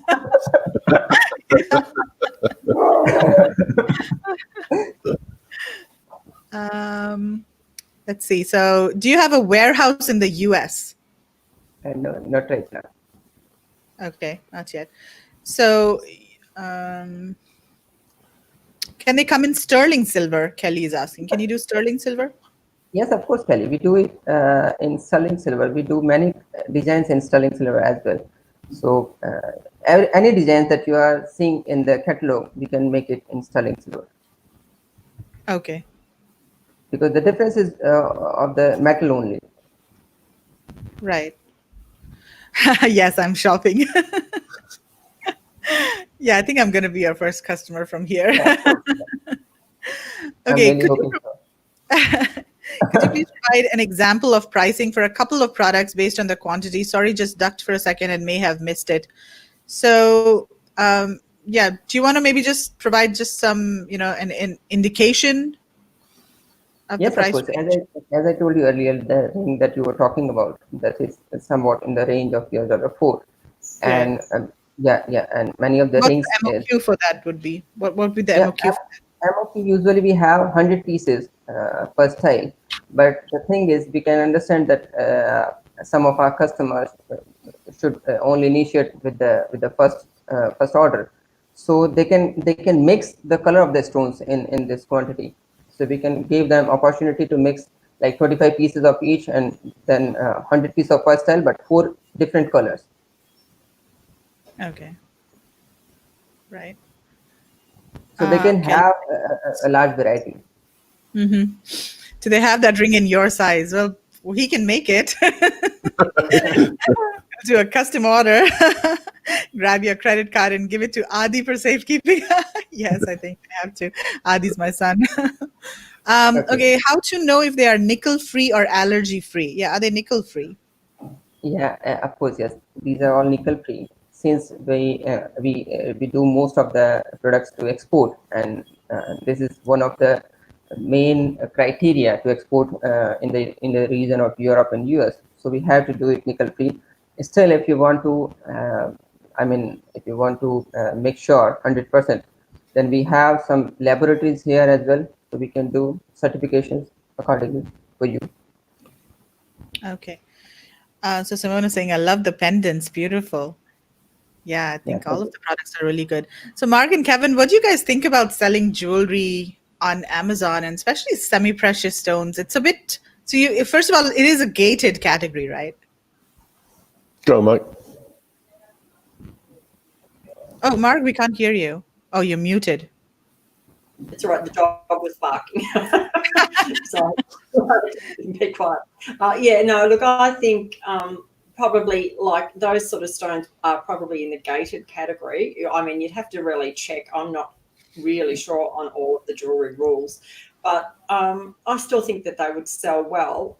You're obviously going to command a decent price for them. And if you do look on Amazon, there are some quite upmarket sort of, jewelry items being sold.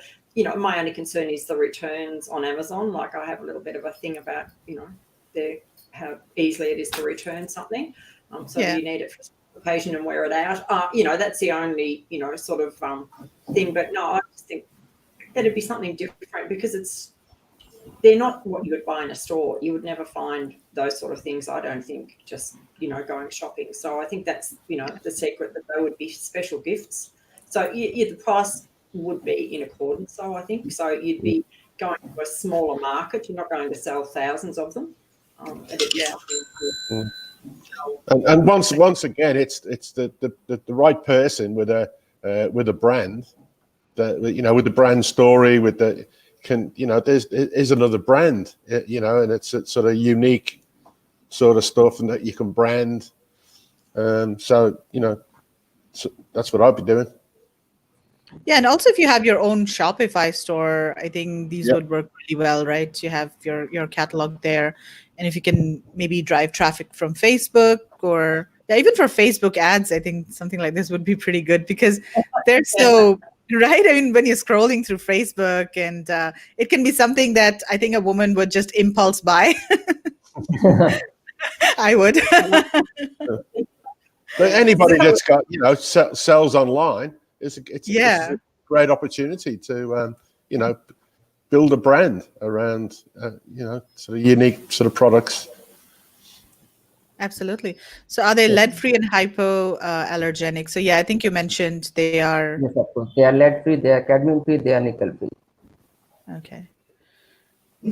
Anna saying, now I know what to get to you for your birthday. Yes, absolutely. I love jewelry. Can you tell? Kev wants a nose ring. Oh, jeez. Yes, we can make it. Don't worry. Awesome. These are absolutely beautiful products. So thank you so much, Lokesh, for joining us here. Guys, get in touch with him, info@ljoyero.in. That's the email address.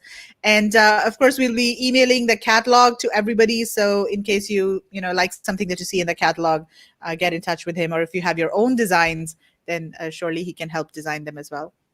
Yeah, all right. Thank you so much, Lokesh. We'll see you in the Facebook group. Don't forget to join the Facebook group if you're not there already. And in case someone's looking for jewelry moving forward, we'll tag you over there. Yeah, thank you so much. Yeah, see you. All right. Lokesh, we'll see you in Jaipur. Yeah, we'll see you in Right, Jaipur. that's it. Yeah. Welcome. I'll be waiting for you. All. Okay. Bye. All right. Thank you. Bye. Bye. Take care. Take care. Yeah. Thank you. Okay, awesome. Wow, that was really good. That's just made me so happy. Well, It's you can just get the ring and the earrings and the necklace, Megla. You can have a set. yeah, I could. Yeah, absolutely. Okay, awesome. So let's invite our next supplier here. He's waiting behind backstage, and he's on the phone. He's on the phone. Hi, Sarthak. How are you? Sorry about that. Bye, Sarthak. Hi. Hi, everyone. Hi. So we're going to switch gears now from talking about jewelry to talking about ceramic products. So Sarthak is from the city of Khurja, and his company is called Chhatwal Ceramic Industry. And Khurja is actually a production hub for ceramic products. So yeah, Sarthak has some very, very beautiful ceramic products. So Sarthak, why don't you start telling us about your company, your origin story, and how the company started, and I will open up your presentation over here. So start talking, Sarthak. Okay, so after the independence of India, so my grandfather came to this town, Khurja. So the government set up a ceramic plant in this city. So there my grandfather learned how to make ceramics and other products. So after 20 years of working in that factory, my grandfather opened this manufacturing plant. So from that time we are making ceramic products from like 50 years. Wow, wow. And how long have you been exporting? We have been exporting since 10 years, from 2008 or 9. Okay, awesome. So let's talk about Khurja. The city of Khurja is actually quite near Delhi. It's in North India. So it's about 1 hour, a 2 hour drive from Delhi, which is the capital, and then 1 hour drive from Greater Noida, which is where the exhibition is held, where we go for the India sourcing trip, the exhibition that we go to. Okay, so this is the story that you just shared. So your company started manufacturing in 1965. So wow, what a rich history and heritage you have over here. Awesome. Okay, so let's talk about the products that you have. So these are the different product ranges, right? Yeah, we have ceramic handicraft items and ceramic mugs. We make ceramic mugs also, and we also deal in porcelain and agate. Agate is a very rare, semi-precious stone. So we also deal in porcelain labware, but our main focus in this show is about ceramic handicrafts. Okay, so ceramic, what kind of material is used, for these ceramic kind of products? I mean, I know that there are different Stoneware. varieties of ceramic, right? So it's Stoneware. stoneware. Okay, Yeah. it's specifically stoneware. So most of Khurja is known for stoneware. Is that correct? Yes, yes. Okay, awesome. So let's take a look at some of the products. So you have ceramic burners. These are oil burners that can be made in different shapes, and you can also develop different designs. So these are some of the oil burners, right? Yeah, these are the oil burners. We are actually exporting many of these items currently, and these are very, very, very useful in households. So Right. these are the products that are very Amazonable. People can sell online very easily. Right. Absolutely. They're small and not very expensive. So do these also Easy come to- in do these also come in sets? Do these also come in? Sets. Like if you want to do 3 in a package or something, can you Yeah, do that? yes, we can. We can. Okay. Awesome. So again, these are also the same, right? Different Yes, designs. correct. Okay. So again, more designs. So ceramic fountains. These are backflow fountains with fragrance cones, and they also come in different shapes and sizes. So tell us about these. How do they work? Is there an electrical Yeah. part over here for the fountain, or No, how do no, they no, work? no, no. So we make a cone, fragrance cone. So that specialty of that cone is the smoke comes from beneath and it travels like water. So if we place it on the top of the fountain, it will flow down like water. The Oh, cones, yeah. So it's not nothing electric. oh, wow. Okay, so you place it over here, and then the smoke basically flows Yeah. down like this, and it looks like water. That's pretty good. So In the this is the next same. photo, Yeah. yeah. Okay, so it flows down over here. The smoke And flows in down. especially black material, the smoke glows. It looks Mm, beautiful. okay. Yeah, that's a really good idea. So where are you exporting to mostly? I mean, which countries do you mostly export to? America Okay, so America is your main export market. And what main types of clients do you have? Are they, retailers or brands, wholesalers? What kind of clients? big retailers, huge like Walmart, uh, Target. So these two are the main companies we are exporting. We are not exporting directly, but Yeah. indirectly our stuff is going there. Okay. So you can Okay. see in this picture, Okay. So this is smoke, right? Coming down the this is fountain over the here. smoke. Yes. Okay. Yeah, it's quite interesting. This is quite nice. So this is these have very nice fragrance. So Mhm. it lights up the atmosphere of the room which they are kept. Right. And so are these packaged together with these incense, or Yeah, do you sell them yeah. only? Okay. We The pack incense. them in a box with cones and also this. Okay. All right. So ceramic candle holders and other goods, and ceramic flowers and other items. And you can also make ceramic flowers that can be used as incense stick holders and ash catchers. And you can also develop new items. So let's look at some of these. So these are incense stick holders, basically. This is really Yep. nice. Folded hands. Yeah, yeah. Yeah. So under these hands we have kept a cone basically. So the Okay. smoke comes out of the hand and it looks very nice. Yeah. And the right thing, that brown color product is terracotta. We Okay. also make terracotta. So this is a reed diffuser. A bottle is kept under this terracotta piece, Hmm. and these sticks are used to fragrance for the fragrance. Okay. So it's like a liquid uh, perfume, like, right, in the bottle. Yes, yes, yes, Yeah. yes. Okay. Oh, these are so cute. Ceramic candle holders. Yeah. Okay. So we developed everything. Okay. And these are porcelain. Yes. Porcelain is also a ceramic, but with different raw materials. So uh, Right.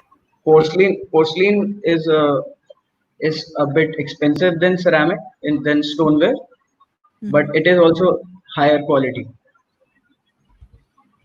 Okay. Do you make other, like, do you make dinnerware and, plates and bowls from porcelain as well?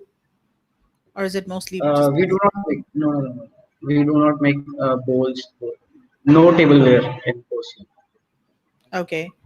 And like, do most suppliers in Kurja not make tableware? And or is it just your company? No, ma'am.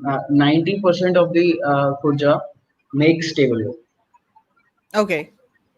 Yeah, so it's a very So, niche segment for us that we are dealing in handicrafts. People okay. generally don't deal in handicrafts; they just deal in tableware. Okay, I see.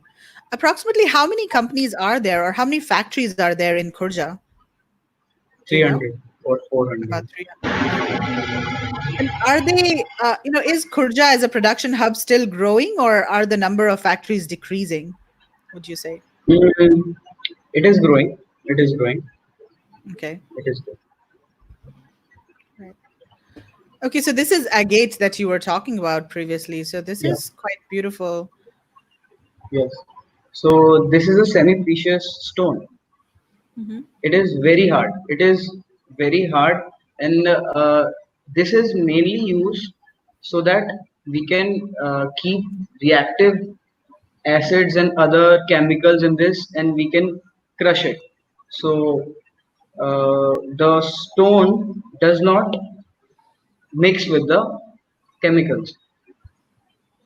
So it's very hard stone. So very scientists and other people use this. Right. So how do you Is make that this? heavy? Like Yeah, go This ahead, is Mark. sorry. totally handmade. Totally handmade.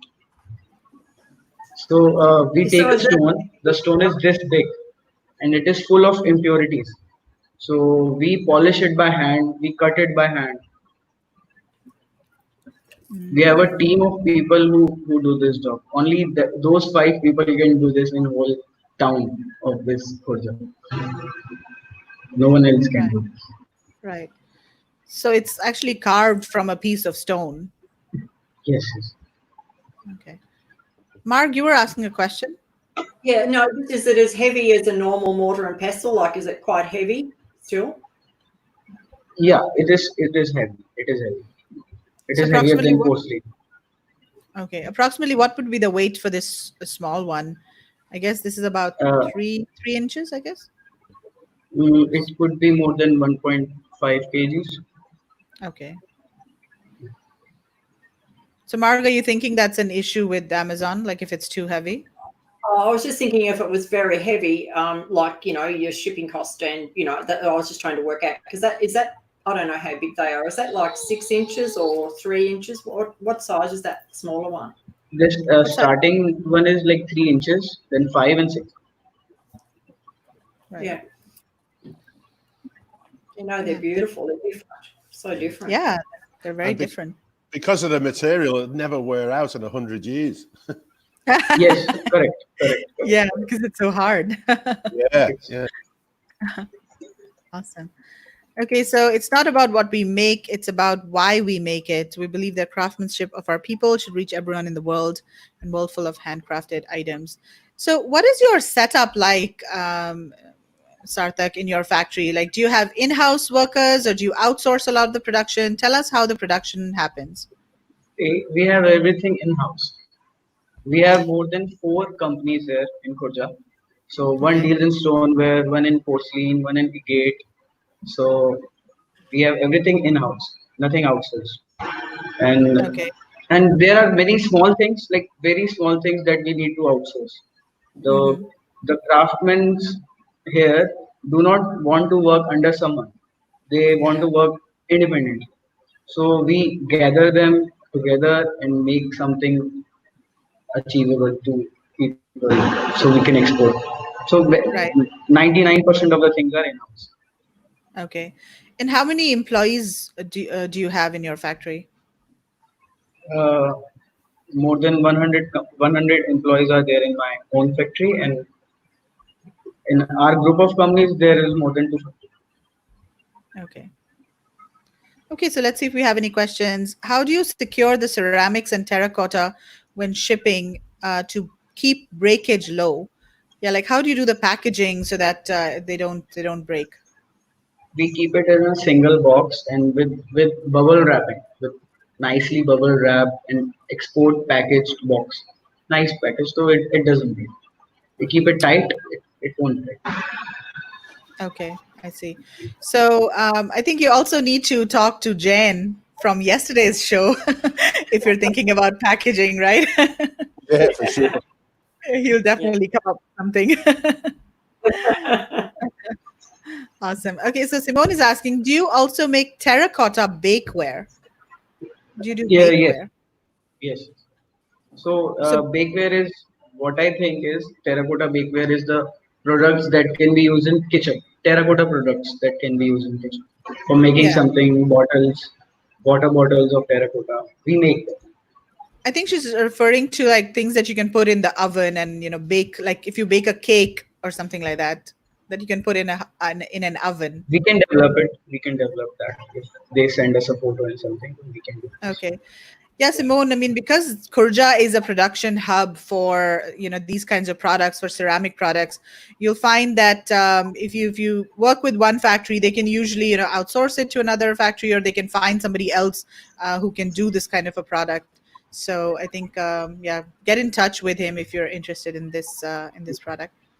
Okay, we've already asked this. So let's say, oops, video stop. Is it only me? So Pauline, what you could do is just refresh the page in case the video stops.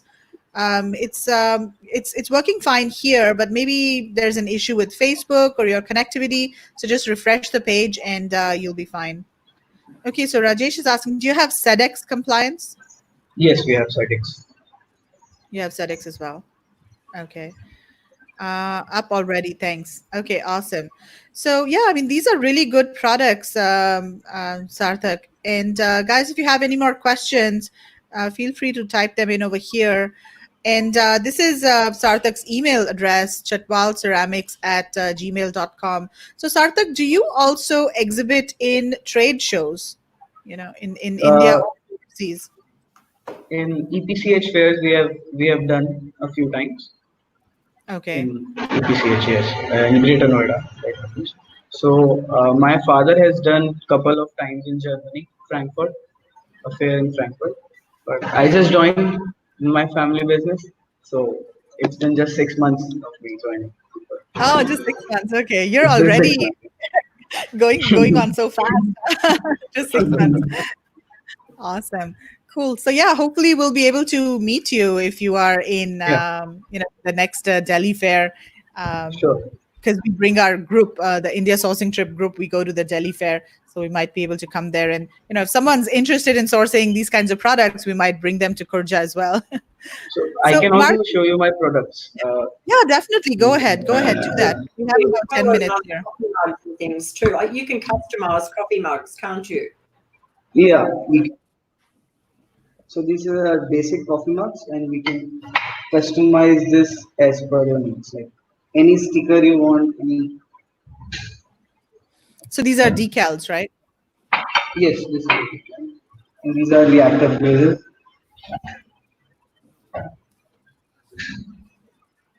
Okay. And what is the price range for these coffee mugs, like the print decal ones?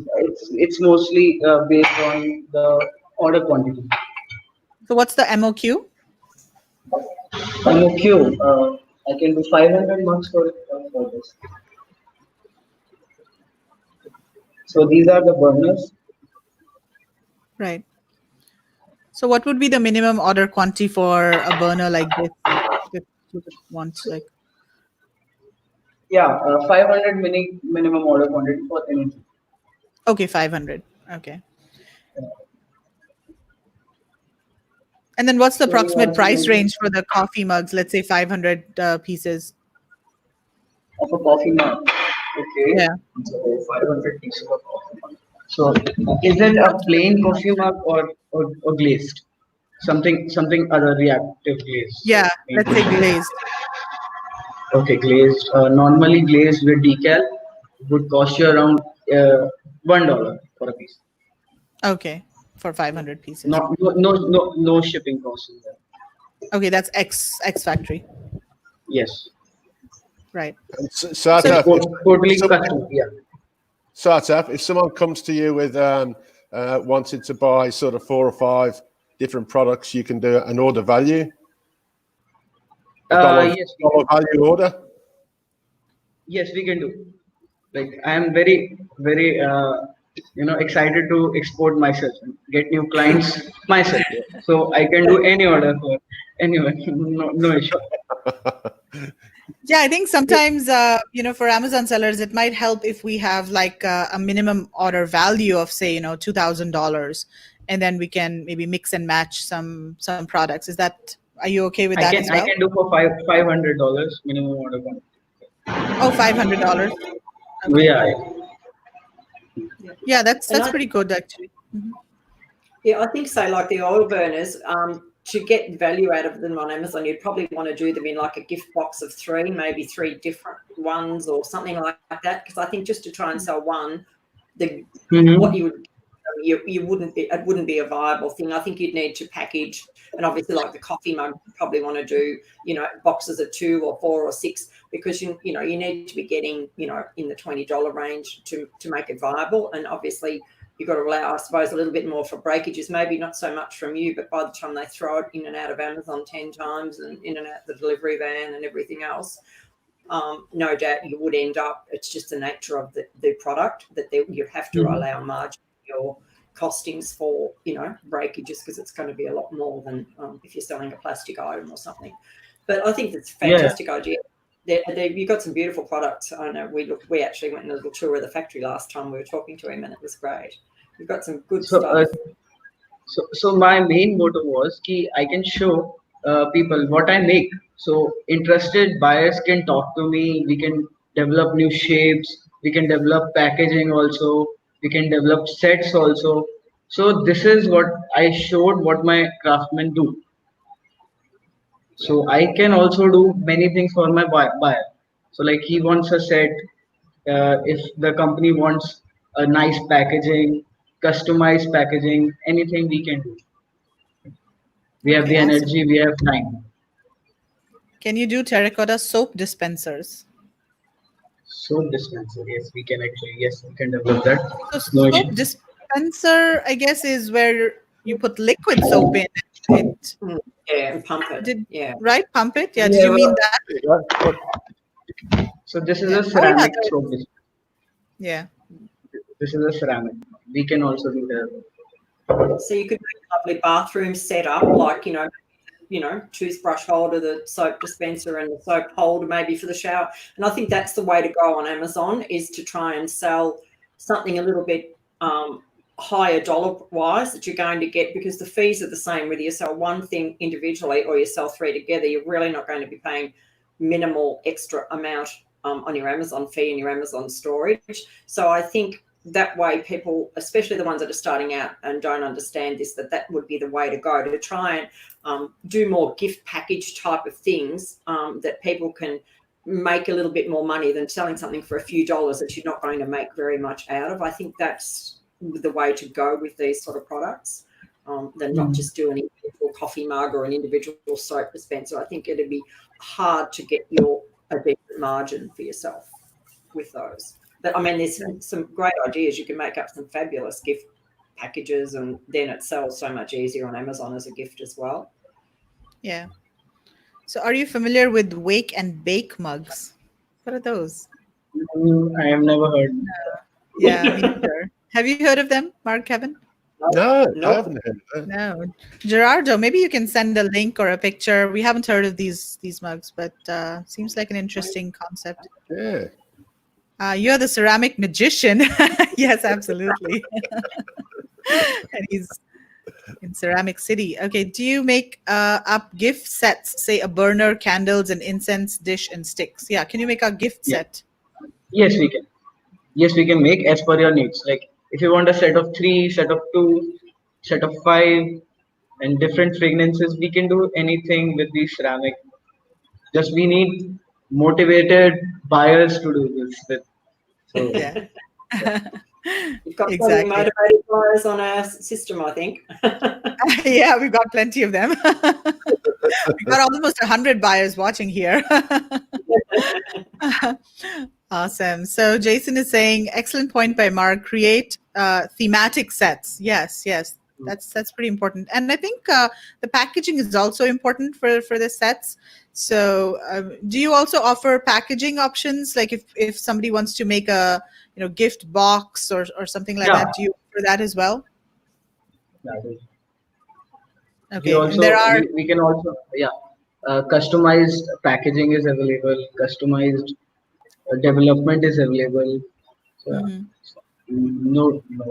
So you can give us a theme. We can develop products and we can sell them to you Okay. with your own Awesome. packaging, with your own labeling. No issue. Yeah, so with those, you could probably do them in like the EVA or something, so that they would sit in a nice gift box, but in like the foamy type of, holders or something like that, so they'd look presented nicely. So I'm sure there's, and if not, we know the man to be able to do it from yesterday. Yes, Yeah. Jen. Jen is the person to do packaging. Awesome. Well, Sarthak, thank you so much for joining us. So, guys, take a look at or send an email to Sarthak here, chatwalceramics@gmail.com. Someone is asking if you have a website. I think your website is not up. I checked it the other day, so they don't have a website yet, or it's not up right now. But we'll definitely be sending the catalog to everybody, and you can take a look at that. But reach out to him directly, because there are so many other products that they have in their showroom, and they can definitely do custom designs as well. So is packaging in-house or a third party? Alan's asking. Packaging is in-house, but the cardboard comes from another factory, obviously. Okay. The cardboard, Okay. the boxes come from other factories. We package it here only. Oh, there you go. Margie's Okay. found it. Okay, I don't know how I can copy this. I don't think I can copy it from here and paste it. Anyways, we'll probably look at it later. I don't think I'll be able to show it now. So Wake and Bake is coffee mug with built-in bomb. Ah, Do you know what that is? We also make bombs. We can also make bombs for people. Yes, I know. We do. Like South Park character with a bomb, Doraemon, Shin-chan. So we have those products. Okay, awesome. Do you have any in your showroom right now that you can show us? No. Showroom. This is my showroom. Small. You don't have Nothing. any. You don't have any No. to show you those ones. Okay, awesome. So Mary says, "Woohoo! I'm in." That's awesome, Mark. Okay, great. So yeah, get in touch with Sarthak, Chhatwal Ceramics at gmail.com. And Alan is asking, what's a bong? Alan, you got to Google it. Google is your best friend, Alan. Google, yes. All right. Okay, Sarthak, we'll let you go now. Thank you so much for joining us, and you have a great weekend. And do join our Facebook group if you're not there already. And if somebody has any requirements in the future, we will definitely tag you in the Facebook group. Sure. Thank you, Meghla. Thank you, Margaret. Thank you, Kevin. Thank you everyone watching me. Thank you. Hopefully we can come and visit your factory. Sure. No issue. We're going to India for a year, you know that. We've got so many places we've got to visit now. Yeah, they're going to do an all-India tour, I think. Yeah. Starting with Goa. Thank you, Sarthak. All right. Thanks, Sarthak. Take care. Bye. Okay, awesome. That was cool. That was really good. So he's just started working in the business for 6 months. Huh? So excited and yeah, he's very. When we spoke with him, he gave us a guided tour around the factory. Yeah, and he was very energetic. He's sort of jumping over people, and he had people sort of working, and he had sort of like kilns in the background, but once again, if someone has a sort of certain brand, for like a gift idea and a brand, yeah. Once again, it's a great idea and it's a great opportunity to someone to work with. He's an open book about designs and different things. Yeah, absolutely. All right, so next we have a special guest who's going to join us over here. So please welcome Chris Thomas from the Australian Seller. Hi, Chris. How are you? Hi, Chris. Hey guys, how are you? Sorry, I'm just setting up some sound preferences. I suddenly lost my headphones, and I don't know why. So I'm having technical issues at the very last second, so I'm feeling quite embarrassed. Sorry, guys. That's all right. That doesn't. So I'm just talking to yourselves while I try and sort out what the hell's going on here. It's just crazy. Why are you not working? Oh, damn it. I'm looking at all these things. Oh, the pressure it's got to me. Anyway, we'll just have to muddle along, and I'll try and make do with like this. Can you hear me all right? Yeah, we can hear you loud and clear. Oh, yeah. okay. I'm not sort of waving my hands around and you can't hear anything. But can No, you we hear can- us? Right. Yeah, you're coming through fine. How is everybody? Great to see you all, Marg, Kev, Yes. mate, Megla. Yeah, Having a good time. Hey, what? yeah, we wanted to invite you over, Chris. Of course, you are part of India sourcing trip, and you've been, with us to India and everything, and you've been coaching all of the trip attendees as well. So we just wanted to invite you over here and, have a chat about what you think about all of the products that people can source from India and what sort of advice you have for, people who are looking to source for these products. So, I mean, just, casual conversation. And then after we have a little chat, we have a little surprise for everybody. So the surprise We is do? coming up, guys. Yeah, right. Surprise. Yeah, well, let's have a bit of a chat about sourcing from India. Look, honestly, the trip Yeah. itself was, was a trip of a lifetime, frankly. Park the whole sourcing bit for a minute. Throw in the Taj Mahal and everything else that we did. It was 5-star all the way. It was extraordinary. We didn't want for anything. Everything was taken care of. The minute we got off the aircraft, we had people meeting us at the airport to pick us up and take us to the 5-star hotel at the Shangri-La. We were given like a SIM card to put in our telephone, so we didn't have to worry about, we were able to get online straight away. It was just outstanding organisation by Megla. So big kudos and hats tip to you, Megla. But talking about the trade show itself, I'm sure Margaret and Kev would agree that, we were just blown away by the quality of the products that were there. The suppliers, everybody was so incredibly friendly and willing to do business with us, as you're seeing at the moment with the folks that you're interviewing or chatting with today, and also yesterday. The low MOQs was really exciting as well. That was probably a huge thing that was really a lot different to, say, going to Canton or other trade shows where, if you wanted to do 25 units or 50 units or 100, there always seemed to be a way to get that sort of quantity done. And the pricing was really reasonable as well. So I think the quality, the MOQs and the pricing was really, really attractive to me. I also love the fact of the sort of the eco-friendly, the giftware, the organic cotton, the palm leaf plates. There were just, products that were made from recycled materials. Megla and I did a Facebook Live for a little while. I think it was with Abhishek. I can't remember the guy's name, but we were able to, he sort of showed off like some rugs and other bathroom mats and things like that were made from recycled PET bottles, So there's a really big push towards eco-friendly products, which gives you a massive differentiation when you're selling on Amazon compared to other, potential competitive products. Obviously, if you're into wood and leather and textiles, giftware, then this is, you have to go to India really to get the quality and get those sorts of products. Probably leaning to, if you're sort of thinking about sourcing, if you're in sort of like electronics, for example, as your game, probably don't think India is really quite right for you just yet. Although I think things are improving on the electronics front. Would that be fair, Megla, or are they starting to do a bit more there? Yeah, they are. In fact, a lot of the electronics that are currently being manufactured is mostly for the domestic market, though. But there are a lot of mobile phone factories, for example, that have been set up. And in fact, India is already the second largest producer of mobile phones. But most of them, I would say 97%, are just for the domestic market because there's just huge demand domestically. And a lot of the companies that have set up these factories are actually from China. So there's like Xiaomi or Huawei, those kinds of companies. But I'm also seeing more local producers setting up factories for things like power banks and cables and accessories, those kinds of things. But of course, in terms of, the volumes and all, they're not there yet. And they're way behind China in terms of, the huge facilities and everything that China has. But yeah, I mean, it's a start. And I think over the next couple of years, the electronics industry will also develop more.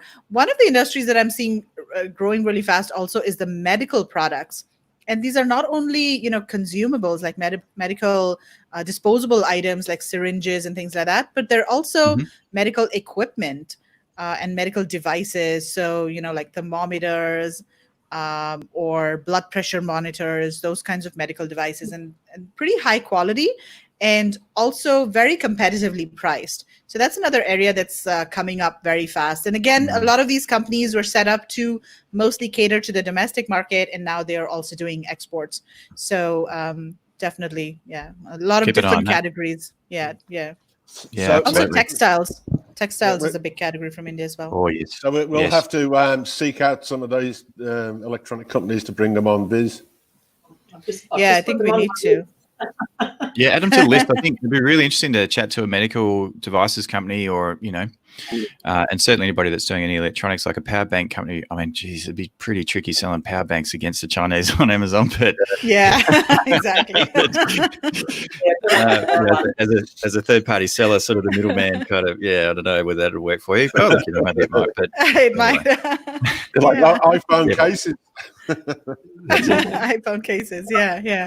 But I think the interesting is that some of these products are very differentiated. One of the companies that we're going to talk to later, they have this tape dispenser, Scotch tape dispenser. And usually most of the tape dispensers that you see on Amazon are these plastic, black, bulky things. And this person has this really beautiful one that's made from metal. And it's like metal wires, and there's another one in a different shape, really beautiful. So, I think those are the kinds of ways that you can differentiate, like use, source regular products, but in different designs. And that's how you can kind of differentiate, Well, that's right. And I mean, that was something that Tim Jordan was doing with the wooden egg tray. So that's a really good example of using a different material from what was actually already on Amazon, which was basically all plastic out of China or wherever it was coming from. And he was, obviously sort of differentiating by hitting Pinterest, saying that on Pinterest, a lot of the egg holders there were all made out of wood or ceramic or whatever. And he was really just differentiating that way. So he had an eye-popping listing when it hit page 1 of Amazon, and it's just taken off. And I think now it's probably going to make them, I think they sort of said it would probably make $15,000 to $20,000 a year or something in profit after everybody's been paid. Wow. Okay, that's pretty good. That's going to pay for a few family holidays and knock a big chunk out of your mortgage. So why wouldn't you do that? And if you're stacking that up with a coffin shelf, which was the other one that they did, and I think the coffin shelf was on track to make them about $55,000 in profit after everybody's been paid. All of a sudden you got a 2-product gig on Amazon, and you're done. Like you've quit your job, and you're off to the races, flying under the radar, away from the gaze of the black hat and all the crazy crap that can happen. And just really smart. So I'm pretty sure you can source a coffin shelf out of India, no problem. Totally. and ironically as well, we did see wooden egg trays in India, actually in some of the homeware stores there. So we're obviously putting those out to, because we kind of got the inside running on, particularly the egg tray, what he was up to with the Project X before it even came out. So we were already spying some of the products that he was sort of thinking about using for Project X in India. So it's another reason to go on the trip. You get all the inside running and all the cool stuff that's sort of happening behind the scenes. And what else do we see? But also, just to your point about differentiation, and you were talking about a stationary item, there was one fantastic booth that I went into which had heaps of like tape dispensers made out of wood and little drawers and all sorts of little knickknacks that you would have around your desk. There were like staplers made out of wood, and it was just, everything was just a different material. Things that you would normally expect to be made out of plastic were either metal or wood or beautifully crafted. It was just a gorgeous little stand, and I think I took some photos as well, which I probably should go back to my phone and have a look through. But it's a really exciting. It just sparks so many ideas. It gets the juices absolutely flowing when you're traveling through the trade show there. I loved it. Loved every minute of it. Hey, Chris, when you're talking, that took me back to Hong Kong when Marg first saw Indian sort of design sort of products. Yes. And she was like a kid in a lolly shop. And the whole 3 days we were in Hong Kong, and she would sort of see some, and she'd go back again, and she'd see another line of products, and then another line of products, and wow, amazing. That just took me back to that day, Mark. Once you see this supplier that Meg was talking about, he's got some fantastic office products. I just think they're unreal, just really beautiful and different. The biggest thing with all this is the tariff. If you find something on here that's $10 and you go and get it out of China, it's $13 or $14, where it's maybe 5% if you're lucky. I think the Trump duty out of India is about at the moment, something like that. So it's a huge saving. Right. Oh, it is. Mark, Yeah. If you go with Megla to India, don't eat for a week before you leave. Because I really plan the menu very meticulously in advance, and we work with the travel planners to make sure that you get a taste of Indian food, but not too much, because too much curry is not good for your tummy. So we kind of have a very balanced menu. The people in India are a pleasure to deal with. I think one of the things that I found, with all of the suppliers that we've been interviewing in this, is that one, they're very protective about their buyer's design. So I think everybody said that, and it's not something that we asked them to say or do, or even when we were talking to them initially, they said, okay, we'll send you a catalog, but we just have to make sure that our buyer's designs are not there. So this is something that it just comes naturally to them, I feel. They're extremely protective. It sure does. Yeah, everyone we've dealt with, it's the same. That if we were dealing with China now, and Mark's got a few designs on the go now, but if we had those designs, we would be thinking, we put them on Amazon, and then like the next thing is the factories sort of following you behind. So. So, Chris, do you read this? Can you read this question? I am. Yeah, I'm just having a look through there from Rajesh. That's a really tough question. It all depends on which category and what you want to sell. So you've got to do your research in both marketplaces. The riches are in the niches on Amazon United States. In the USA, the riches are definitely not in the niches so much on Amazon Australia. You really need to be working a category at a very high level. So where there's a lot of popularity. So really looking at the bestseller, the category by category through the bestsellers, and really trying to go head to head with some of the best-selling products in each category, because that's sort of, obviously they're selling a lot of product. So it's a really tough question. Yeah, there are people making money on Amazon Australia. There are a lot more people making money on Amazon US. So maybe I've got students that have started on Amazon Australia just to get their feet wet and really understand the process, because there's not a lot of difference between the two.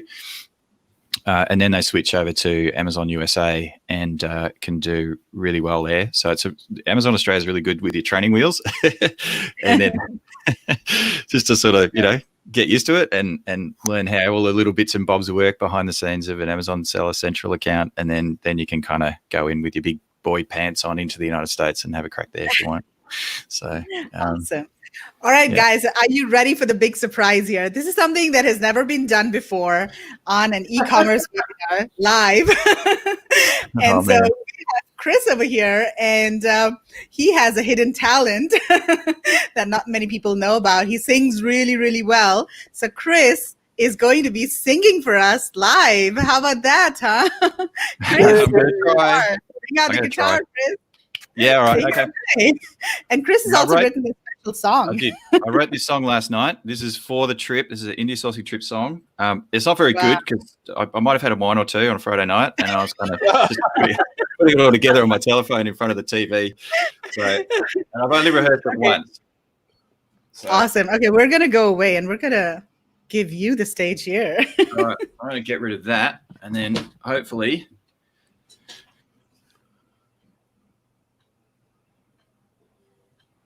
Oh, wait, you're muted. All right, is that better? Can you hear me? Yes. Oh, that was so weird. I don't know what's happened. There's sort of weird and wonderful things happening here with my sounds. But anyway, can you hear that? Yes. Awesome. Okay, cool. So this is called Slow Down, You Move Too Fast. Slow down, you move too fast. Source from India to make it last. Avoid the tariffs, don't be bypassed. Do, be unsurpassed.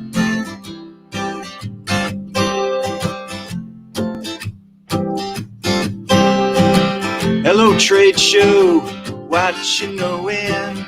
I come to watch just to see the flowers growing. All the creative juice is overflowing. Do, you're mind blowing. Do. sourcing trip, Megla's vision. The entire trip, what a mission. You won't believe, I know you'll love. Source from India, hand in glove. Do do do do do do do. There you go. Woohoo! Wow, that was incredible. That was incredibly bad. No, that was really good. Next question, Tana's got to come on the bus. Yeah, look, I Exactly. can bring the guitar. I'll bring the guitar next time we come along. Yes, Yeah. the guitar is coming Chris, with you. I've still got some friends in Liverpool. I'll do a Beatles song. No, I won't do that. I'm not going to do it anymore. Go for it, Chris. John, do another one? But thanks, Megla, for the opportunity there to, you've just re-kickstarted my career. Thank you. The muso. I was played as a muso for a very long time, but I used to play bass.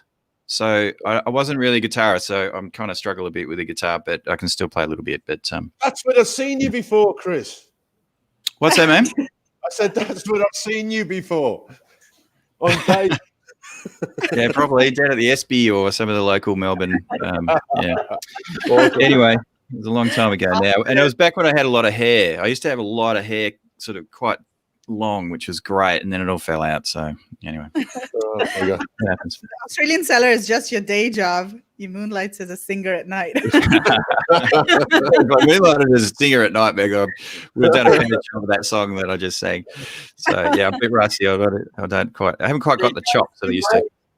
We should do a Zoom duo. Oh, wow, Simone. So you're next, Simone, huh? We have to do a live with you. Thanks for the entertainment. No, Led Zeppelin, man. Yeah, of course I know Led Zeppelin. Love Led Zeppelin. Yeah, the problem is that every time I try and play it, everybody tells me not to. And if you go to a music shop, there's always a sign that says strictly no stairway to heaven. Because all the kids that go in and they start picking up guitars in a music shop, they want to play Stairway to Heaven because it's one of the first songs they've ever learnt. Anyway. But yeah. If anyone watches, this is a plug for you here, Chris. If anyone watches your podcast, you always put a nice track of music in the podcast. Yes. That makes it you. That makes it yours. Because a lot of times I think, oh, that's a good track. Where did he find that from? I do cop a lot of crap about. Sorry, Meg, I just dropped a bad word there. I do cop some attention on that. When we do meetups down here in Melbourne, there's always the young kids that come up and say, "Look, I love your show, but can you just pick some decent music?" And it's all the oldies that come up and go, "Oh, I love those old Muddy Waters tunes and and Led Zeppelin and Pink Floyd and all those guys." I mean, I'm just a bit of a washed up has-been really, but yeah, that was sort of where I grew up and love all that music. So and it's my show. It's my podcast, it's my show, and I play the tunes that I want. Yeah, that's exactly right. If you don't like it, then listen to the AM/PM podcast or whatever you want. Chris, the next track needs to be a Bollywood one with dance moves. There you go, Chris. Oh, come on. Trisha, I am not. That only happens in India. What happens in India stays in India. It's not going to happen here. That happens during Bollywood night in India. I was about to say. I just imagine now when we're on the bus and we get stuck in the traffic or something, someone's going to say, "Come on, Chris, sing us a song." Well, look, we can do that. We can do a little sing along on the bus because that's actually something that's very British. You know, they used to do that all the time, right? So in Britain, they all had sing-alongs in the bus while they were going to the beach or wherever they went to in the bus. Right. Crazy, but yeah, that's a bit of an ancient tradition. And in the pub at night. And the pub at night, that's right. Yep. So over a few pints. Yeah. I'm really liking Mark Riggle. Hey, Mark Riggle, are you actually coming on the India sourcing trip? Because he, mate, you and me, we're going to hang. We're going to drink some beers. We're going to play music together. I'm going to sing at you. You, Mark. Where's Mark from? I don't know. Mark. Do you know where Mark is from? He's from the US. Cool, Mark. You got to come with us, man. You got to get on a flight. Tim Jordan made the trek all the way out. Okay, so he slept for 3 days on the bus, but eventually, just when he got over his jet lag, it was time for him to go back to the United States. So come on, you can do this. I'm looking at it right now. It's in the mix. It's hard to say no. Yeah, seriously, you got to come with us. It is such an awesome trip. I mean, come on, like it is. Seriously, it's a life of a trip time, even. He's in Northern Oh, Northern California. Wow. That's cool. All right. Well, listen, I'll play some Eagles for you, man. I'll do some SoCal, Hotel California.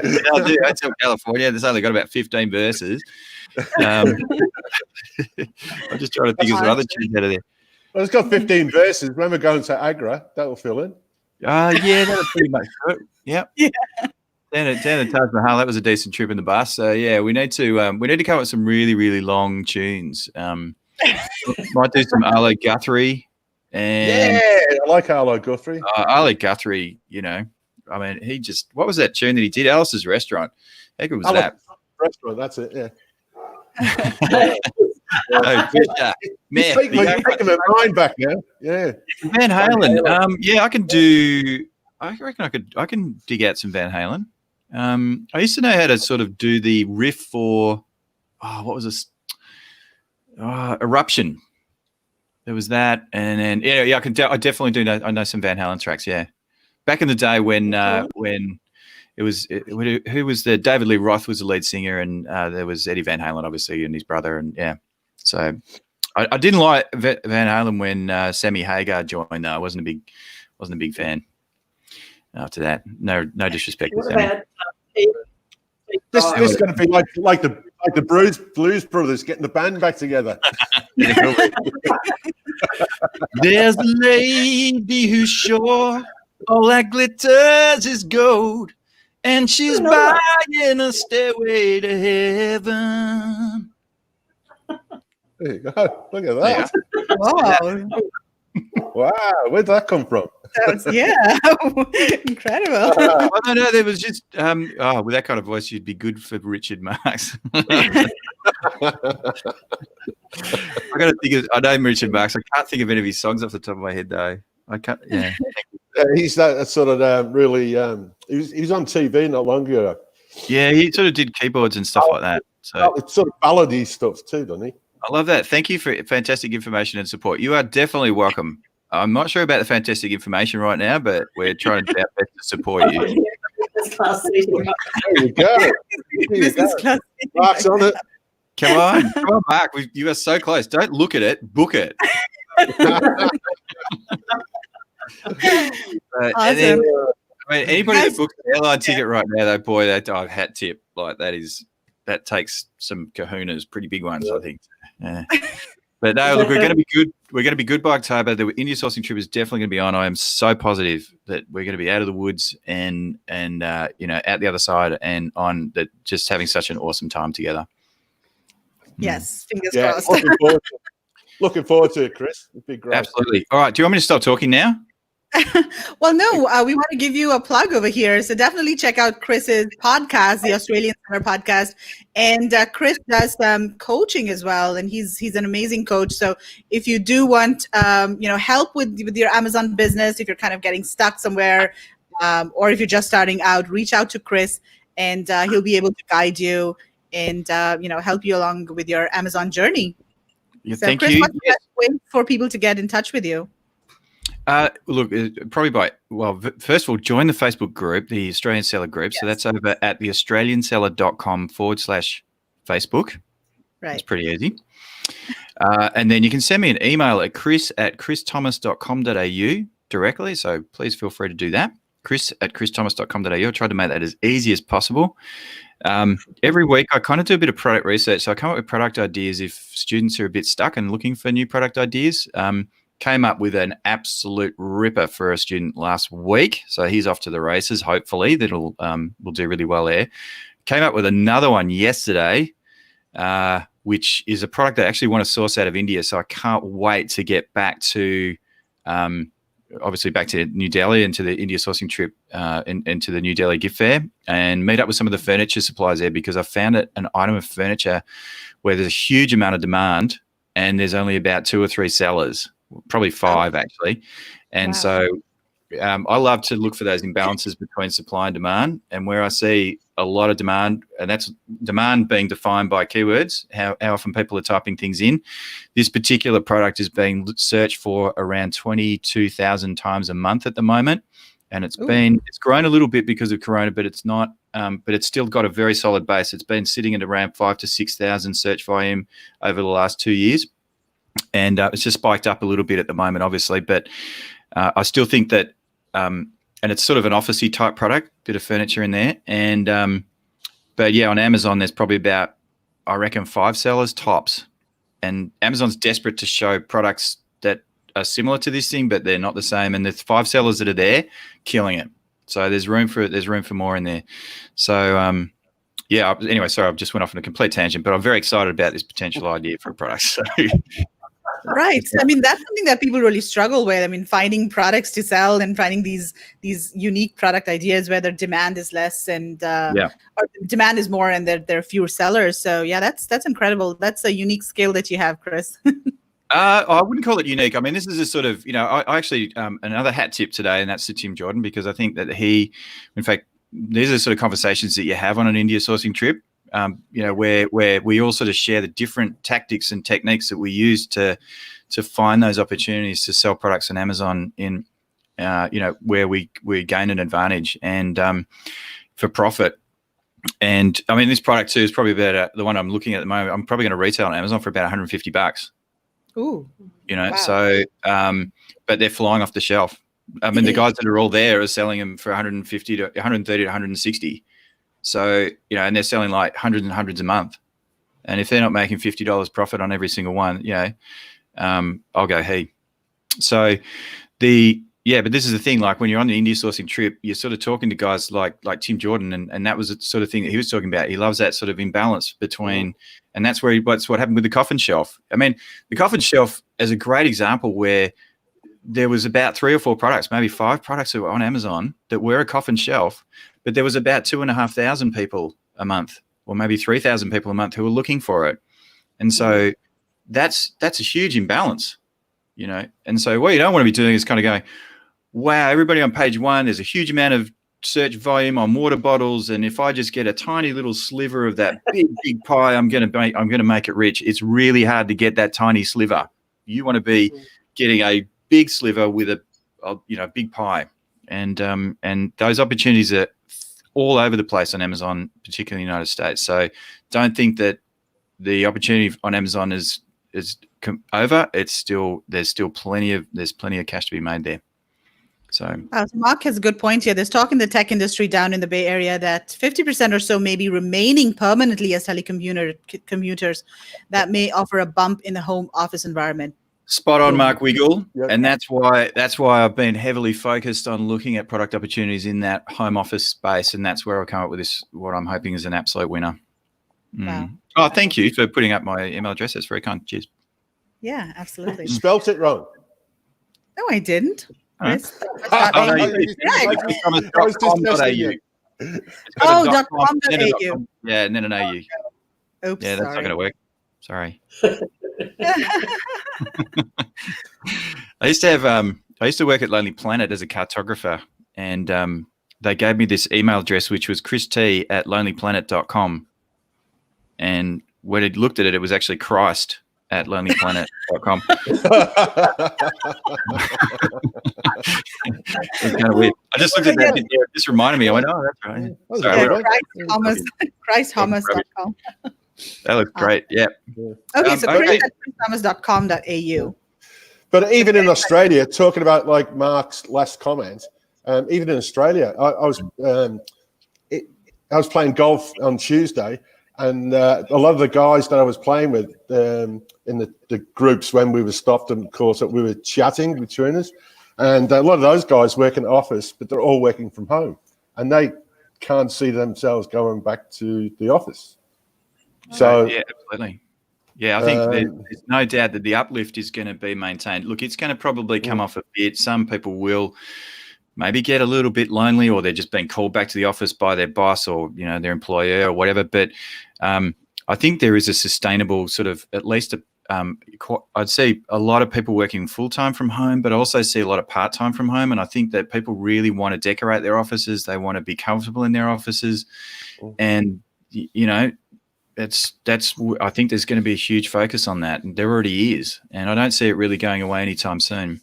So yeah, I'm really excited for the office environment in particular. I'll be visiting a lot of the office booths when we go back in October, because and there were a lot of sort of furniture and you know, a lot of suppliers that we saw. We're all talking about, and we talked about this while we were there, but we're doing a lot of flat pack furniture. So some of the furniture makers there were hiring Western designers. Remember Fritz? Did you guys meet Fritz over? Yeah, Fritz. We did, So Fritz was like this intern that had come down from Denmark, I think, or somewhere. He was a Scandinavian guy, and he was working as an intern, just sketching out on bits of, like, on his sketch pad, these ideas for furniture, flat pack furniture that could just pop up into really beautiful designer pieces. But it meant that you could flat pack this furniture and ship it straight to Amazon. And, you know, like, I was really excited. There was some really cool stuff. Yeah, so Lavette was in love with that guy. I loved him. And I want to have his baby too. Yeah, she spent a bit of time sort of, you know, just going through a few things with that guy. Yeah. Well, the point is, I guess the point I'm trying to make is that the suppliers in India are definitely really seeing the opportunity in e-commerce, and they know that they need to create products that are as e-commerce friendly as they can possibly be, to make them as attractive to people like us that sell e-commerce when we're there and we can see, wow, I can do something with that. I can make some money selling that product. Yeah. I'm not having to ship some massive box. I mean, they're really understanding, you know, the sort of the limitations that can be imposed by something like FBA, because it can get very expensive if you're not packaging cleverly in terms of the final product as it's shipped to a customer. So you really want that as small and compact as you can get it, and that's sort of where they're really understanding that. Not all the suppliers, but many are, and that's super exciting when you sell on Amazon for sure. Chris, we're just getting excited about this. I want to go back now. Oh, mate. Champion. I'm like a racehorse, ready to. Come on. Well, Chris, thank you so much for joining us over here, and thanks for being such a sport and writing the song and playing it and everything. Really appreciate it. Thank you so much. That was fun. It was really fun, and I can't wait to catch up with all everybody in person. I'm missing all of you a lot. Yeah. So, and look forward to seeing everybody in India and absolutely, right. Yeah. And Mark, sure. I want to see you there too, Mark. Mark Riggle. I know who you are now. I'm going to find you. Mark's on the plane. By himself. He's sitting up with the captain probably. Anyway, I'm gonna stop talking, and thanks a lot, Meg. I'll talk to you soon, guys. All right. Thanks, Chris. Take care. Cheers. Bye. I've got to do it. Oh, you want me? No. That was incredible. Chris is adorable. I just love him. Yeah. So let's continue with the show now that the surprise is over. We've got some suppliers waiting backstage very patiently. So for the next supplier, I'm going to call on Subhash from Sharma Artistic Stone Gallery. So we have Subhash and Kapil. Hi guys, how are you doing? Hi, good morning. Hello guys. How are you? It's nice weather today. It's rainy weather, so it's a really very good morning. Yeah, that's good. I mean, it's super hot in India nowadays, right? It's like almost 45 degrees or something. Yes. But last night it was very heavy rain, so now the weather is very cool. Okay, awesome. So Subhash and Kapil, they are from the city of Agra, which is, of course, where the Taj Mahal is, and they specialize in marble products. They have a very, very beautiful range of products that are made entirely from marble. So Subhash, why don't you start telling us about your company, your history, how it started, and what are some of the products that you make? And I will open up the presentation that you sent to me. So start talking, Subhash. It is our company is like third generation of business, so it is not new. So it is third generation. So in Agra, our company started the export. We were the first company who started the export, the marble products. Oh wow! initially it was the soap. Initially, we were doing like soap stone, soft stone, but now the trend has changed. Now the product is totally in marble, every kind of marble, like white marble, green marble, yellow marble, agate, and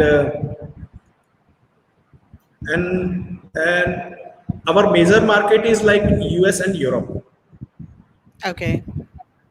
Yes, in UK we are doing like Debenham, Poundland, UK, TK Maxx, John Lewis. In USA, Z Gallery, Home Goods, Bed Bath and Beyond. You can see that. Okay. And Yeah. in So all Europe, very big retailers. yes. All very big retailers. Okay. So you have your own in-house designing team, Yes. and QC and dispatch and everything. Okay.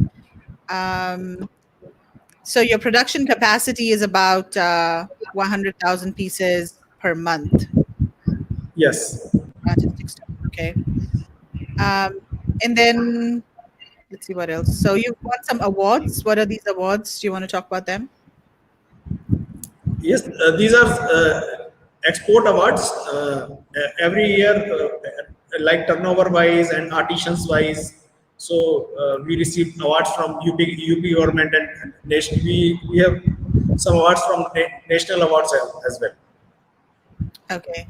And your factory is SA 8000 And SEDEX. SEDEX compliance. Right now we have SEDEX certificate. If you want to see it, then we can send it immediately for 1 year Okay. validity. Okay, awesome. So this is a view of your factory and your This is factory office. We have 3 units. This one is old unit, and first one was the new unit. This is new. We are sitting here. I'm here right now. okay. Yeah. So that's just some images of the office. So that's the merchandising and designing office, logistics, and then this is a new merchandising unit. So images of the. Okay, so this is your packing hall, right? So this is where the packing Yes. happens. Yeah. Okay. And then here, what's happening here? Also packing. Yes. It is packing hall. Okay. This is the warehouse, of course. Warehouse. So this is your showroom in the exhibition. Greater Noida. Yes. Yeah. It is our permanent showroom. Yeah. So just for people who don't know what this is actually the venue where the Delhi Fair is held, where we go on, we go to this fair during India sourcing trip. And there are 2 parts of the fair. So one is are these permanent showrooms that are given to suppliers and they're open year round. And then there are This is our permanent showroom. yeah. And then there are the stalls or the booths that are We the also participate. We also participate there. Okay. We always have two booths. One is in permanent and one is in temporary.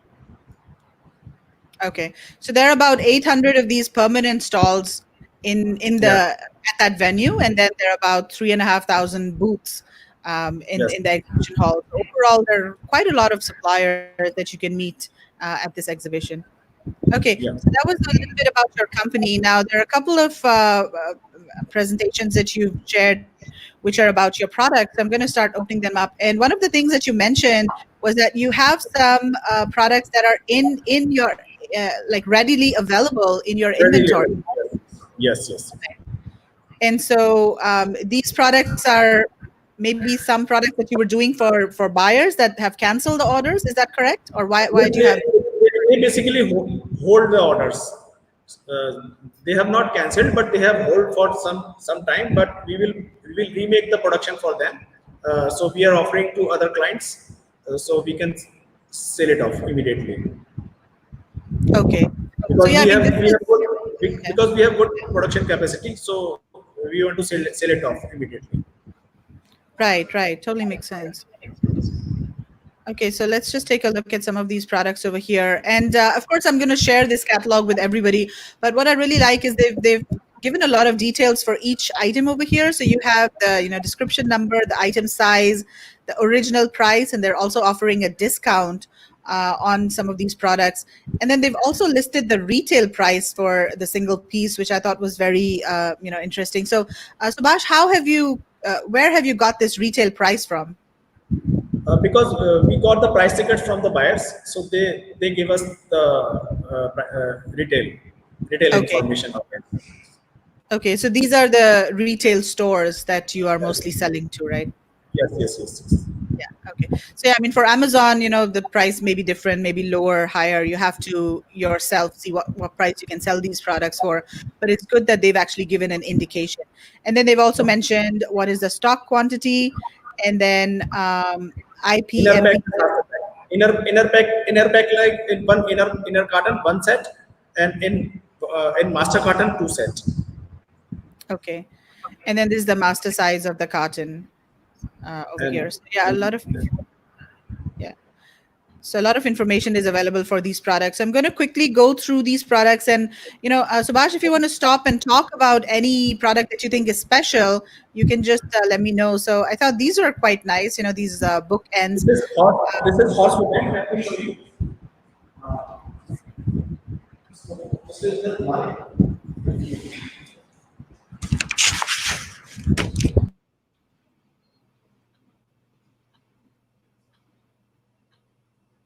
Oops. What happened? He froze. Oh, he's frozen. Yeah. Yeah. Subhash, are you there? We can't see you.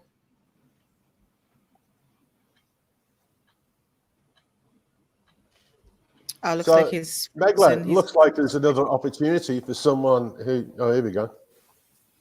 No, that's not him. He's still frozen. So, yeah, I think there's a good opportunity for someone who's ready to go, right? Yeah, for sure. But like Chris said, I mean, you got to sort of search out the demand and do your due diligence. But once again, there's an opportunity for someone who is looking for this kind of stuff. Exactly.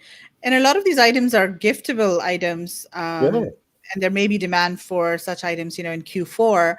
And these are readily available. I think that's one big advantage, because usually for these items, the lead time is, anywhere from 2 to 3 months. But if these are already available, then there's something that people can start with. Of course, you have to make sure that, you're comfortable with the selling price and all. So it's $40 for something like this. And the price that they're offering it is at $12.50. So you have to see if you have enough margin there, for Amazon. So yeah, I'm just going to scroll through these. So these are really nice. This is a really nice tray with brass handles. Yeah. Yeah, no, that's really nice.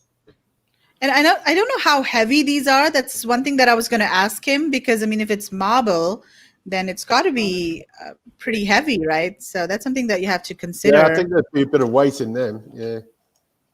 Yeah. So Margie just did some research, and she says, I just had a quick look on Amazon US, and marble bookends seem to be selling for much more than $24.99. Okay, that's pretty good. There you go. Yeah. That's interesting. Okay, some green marble tray. And this is something that you've got to, keep in mind when you're sourcing from India. Each city or each area specializes in certain products.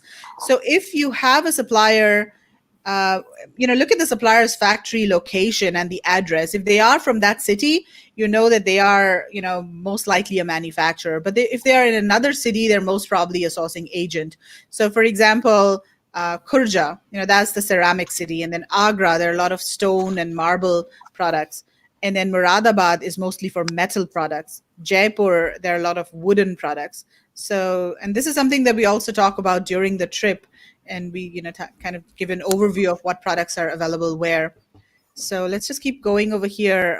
He's not online yet. I think they're still trying to reconnect. So yeah, these are very pretty bowls with a gold metal base. That looks very interesting. Well, like yesterday with Sona, when she was going through and talking about her, the products that she does with India Craft, She could tell a story with every product, I think, and she must have shown us hundreds of products, but there was like a story behind every product or where they were from, and she sort of knew. Yeah, you know, from what tribe of people, or you know, the artisans from this particular area or region. You know, India is just so rich in artistic forms. Yeah, exactly. So this is onyx marble bowl with golden metal ring. Okay, I think they're back now. So, Subhash, are you there? Can you hear me? Okay. So yeah, these were some of the bowls that they had shown, and then there's another one that they had sent, which was all coasters. So let's see if we can, if they're here. I think they're trying to reconnect. Subhash, can you hear us? I'm going to open up the other presentation that he had sent. There were some very beautiful boards. It's a combination of metal and marble. I thought that was just so unique and so different. Let me try to open that up while they're still connecting. And he's in his showroom right now. So yesterday when we were talking, and Mark Kevin, when I don't think you talked to him, but yeah, when I was talking to him, he was actually showing a lot of really nice products in his showroom. So those were quite interesting. Okay, let me see if I can show the.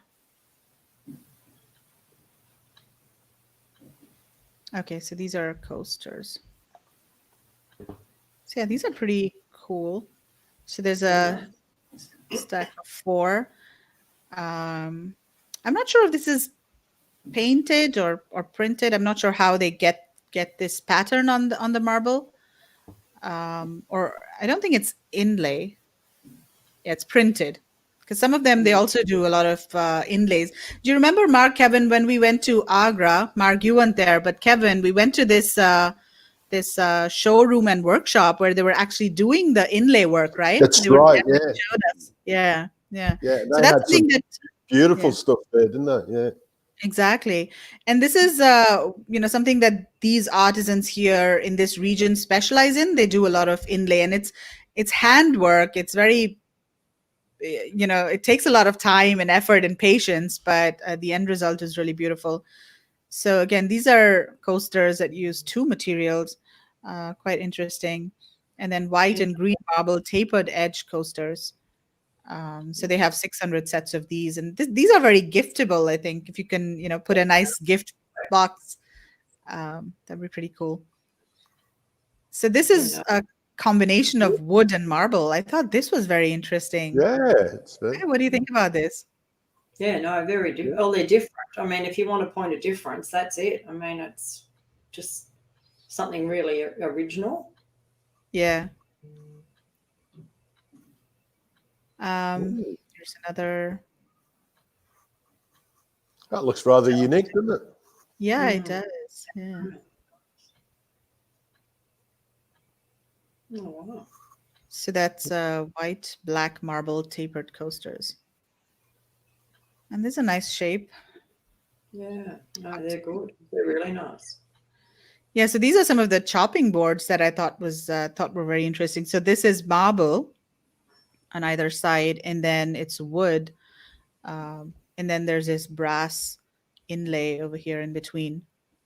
So that's very nice, isn't it? This one, yeah, I like this one a lot. Love that. Right? Yeah. $5. Wow. So $5.65 is the price that they're selling it at, and I think you could sell it for more than $20, Mark, right? It's 15 by 10, so it's quite a big size. Gee whiz, I Yeah. would think I'd be looking at 35 or something for that on Amazon myself. I think you'd get, because it's quite big, 15 inches by 10 inches. Mm-hmm.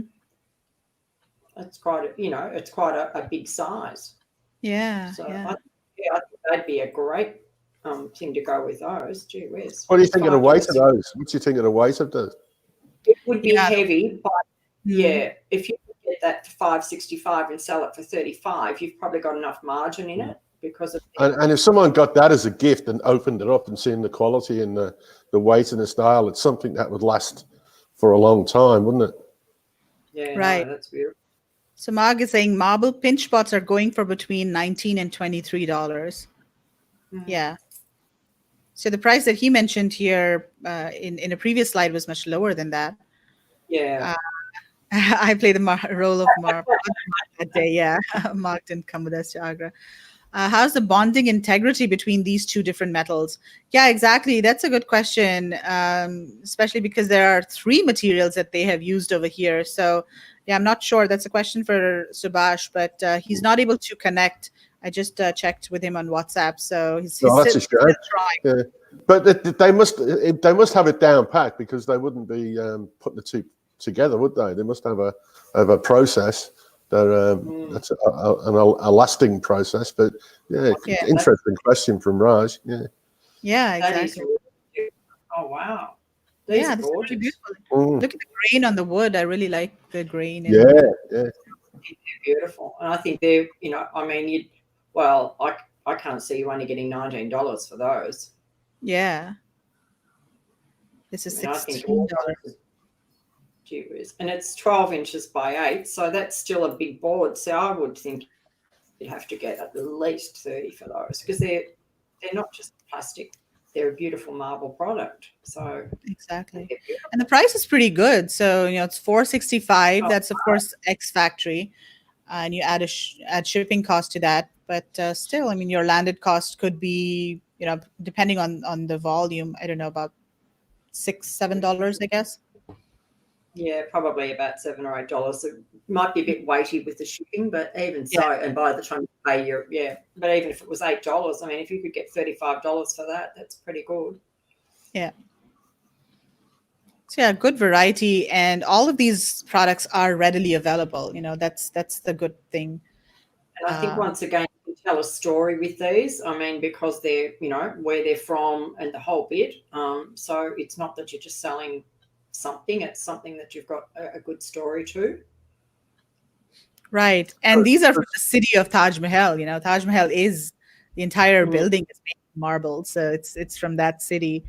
And they specialize in this kind of. And all the I know that the Taj Mahal was built a long time ago, but yeah. So, that's what they're sort of born to do, is work with stone. Right.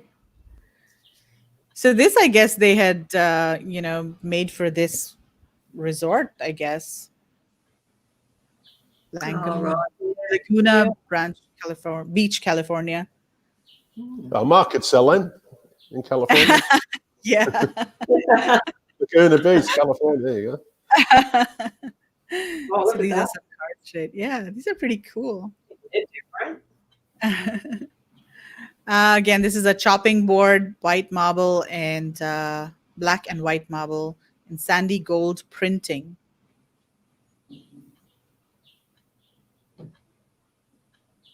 Yeah. Sandy toes, and that sounds like a beach. Yeah. Beach. I think those coasters are nice. They're different with the heart shape. They'd be a great Valentine's Day present. Yeah. There you go. Especially for men, right? Because it's so difficult to find gifts from men. So I don't know if you could put an interesting message on it, or print something that's, I don't know, funny. It's specifically for men. Yeah. So this is a cheese board, white marble heart cheese board. Yeah, very different. Oh. So yeah, they have not been able to connect. I've been talking to them on WhatsApp, so it looks like they have some connectivity issues. But that's okay. We've shared the catalog. You've seen the products, and I'm going to put their email address over here.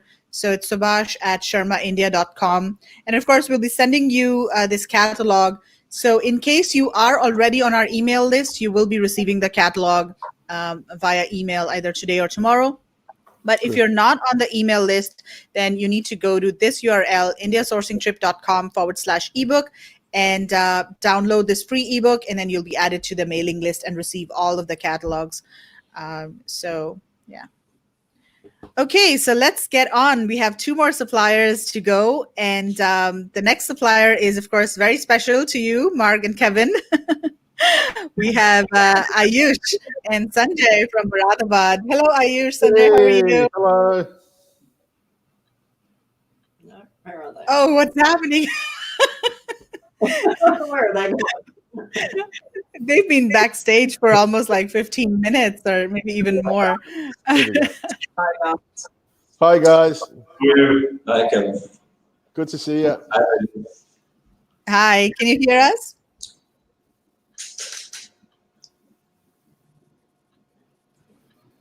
No, can you hear?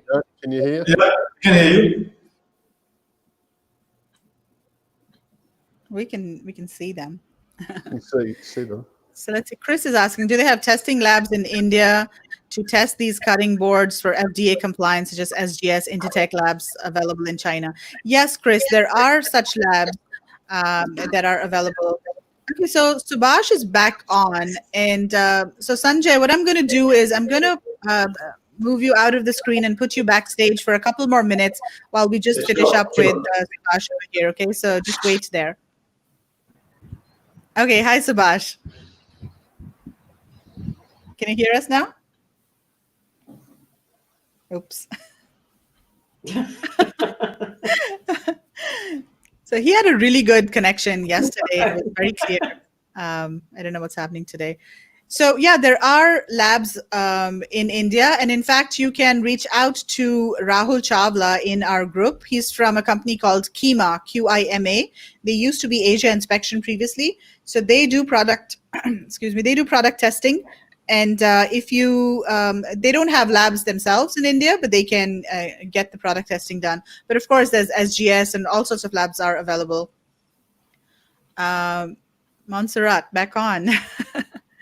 Okay, beautiful, and could be a cheese board or a serving board. Yeah, absolutely. No, right where it's at. Been there a bunch of times. Oh, okay.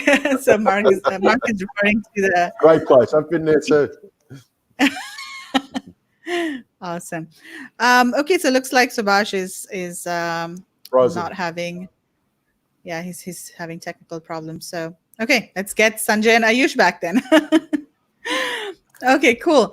So hi, Sanjay, Ayush.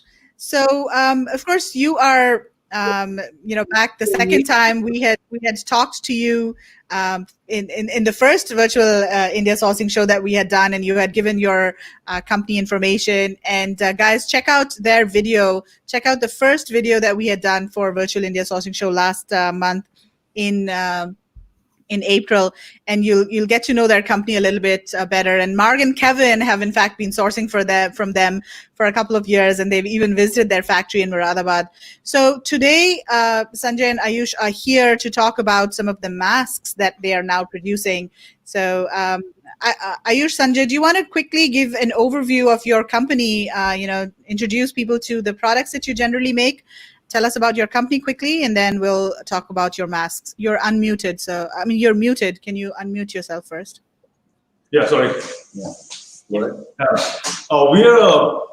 I'm the sixth generation in this business now, as I had mentioned before, and we've been in the metal business for close to now 90 years now, and we started off with the making of brass planters in Moradabad, and slowly and steadily we evolved our product line into cutlery. So now we are into tabletop, home decor, and we also do a lot of wooden products. And our expertise are mainly, items made of stainless steel, iron, and our major export markets are USA, Europe, and South America. Right. And you have, of course, very beautiful products that you showed last time. So now you have also started making these designer face masks. So tell us about these.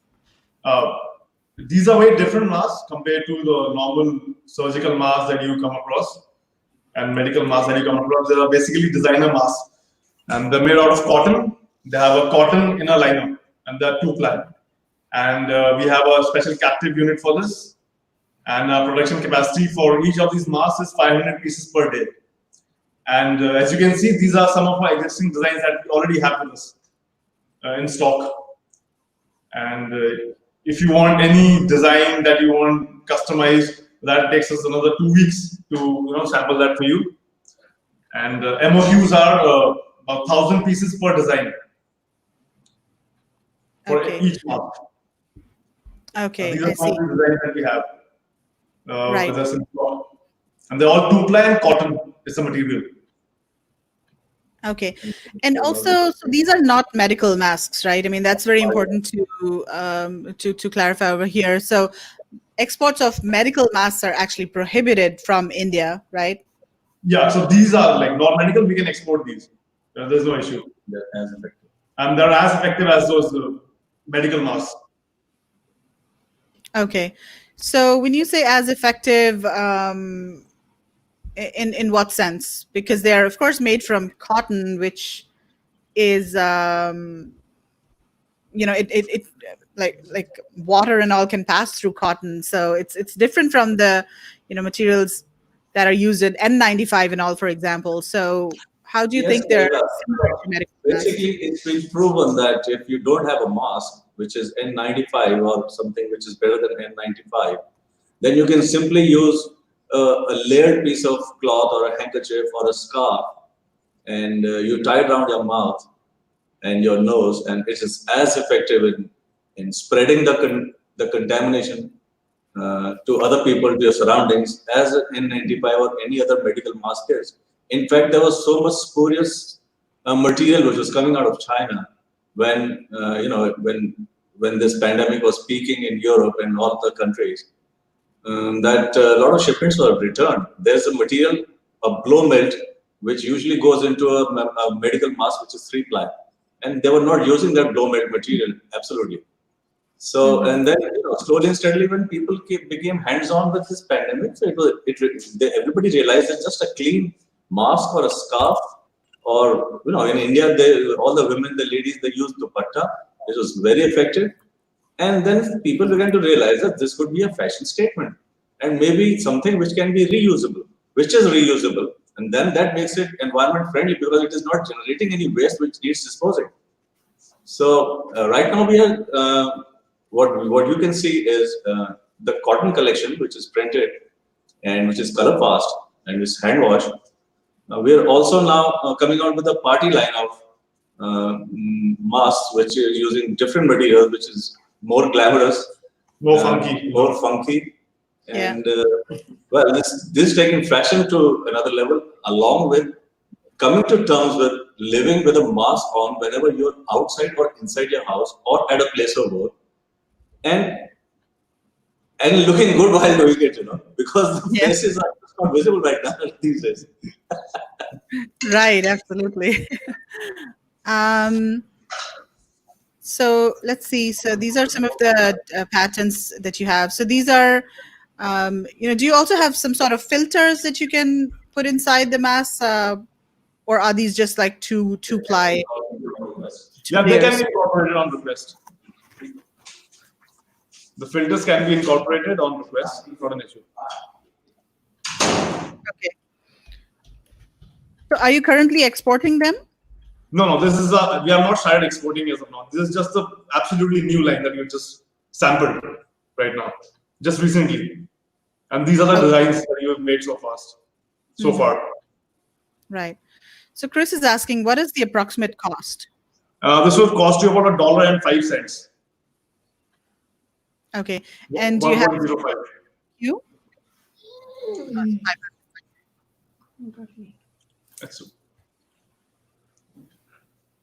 Are the straps adjustable or elastic? Sarah's asking. Well, they can be made. Right now in the picture, they're elastic, but they can be made adjustable.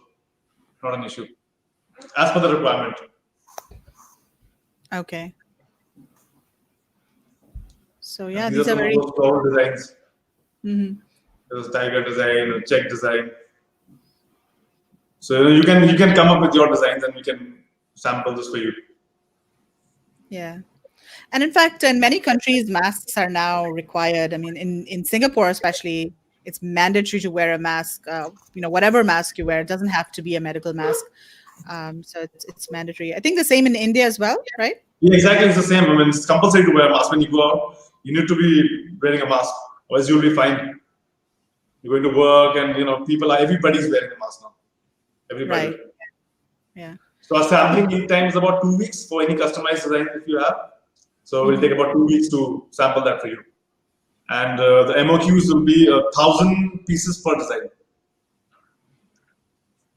Okay. So MOQ is 1,000 pieces per design. Per design, yes. Right. Okay, awesome. So let me just share your email address over here. Guys, if you have any questions, let us know in the comments, and then we'll ask Sanjay and Ayush over here. So let's see. Someone's asking, do you have any ready stock available? Sarah is asking. Yes, there is some ready stock available with us. Okay, that's good. So there are no restrictions in exporting these, right, from India? No restrictions. No. Right. These are non-medical, so there's no restriction. We can export these. Okay, cool. So what about production in Moradabad now, Ayush? Are all factories open already, or are there restrictions? Well, we've been partially open for the last 10 days with only 30% working capacity. But from 1st of June, we are planning to open up the entire city. So everything is going to be functional from the 1st of June. Okay. Except maybe the containment zones. Apart from that, everything is going to be open, fully functioning from the 1st of June. But that's the news that we have.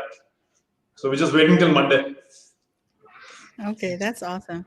So Margaret is saying, Ayush and Sanjay superstars, they feed you pizza when you visit them.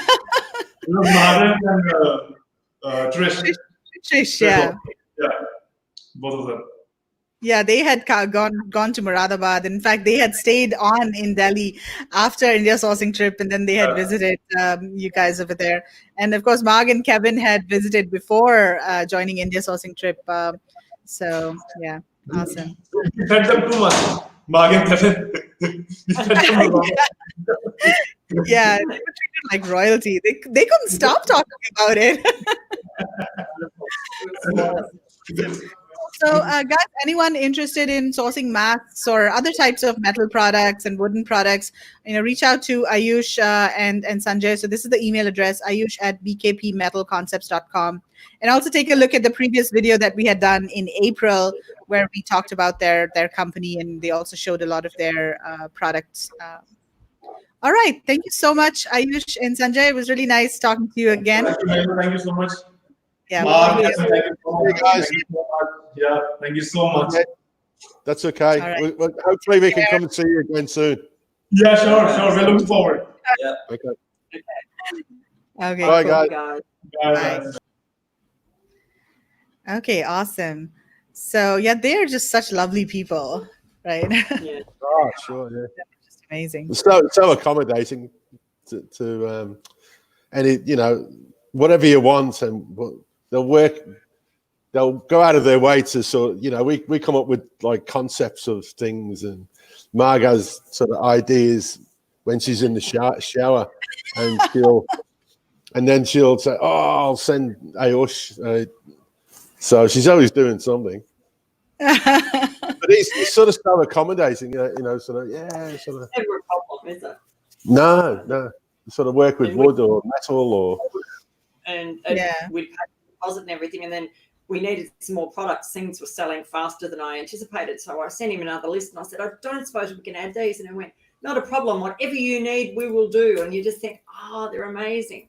Yeah. Like it's never an issue. Don't worry, Exactly. Marg. It's in production now. Yeah.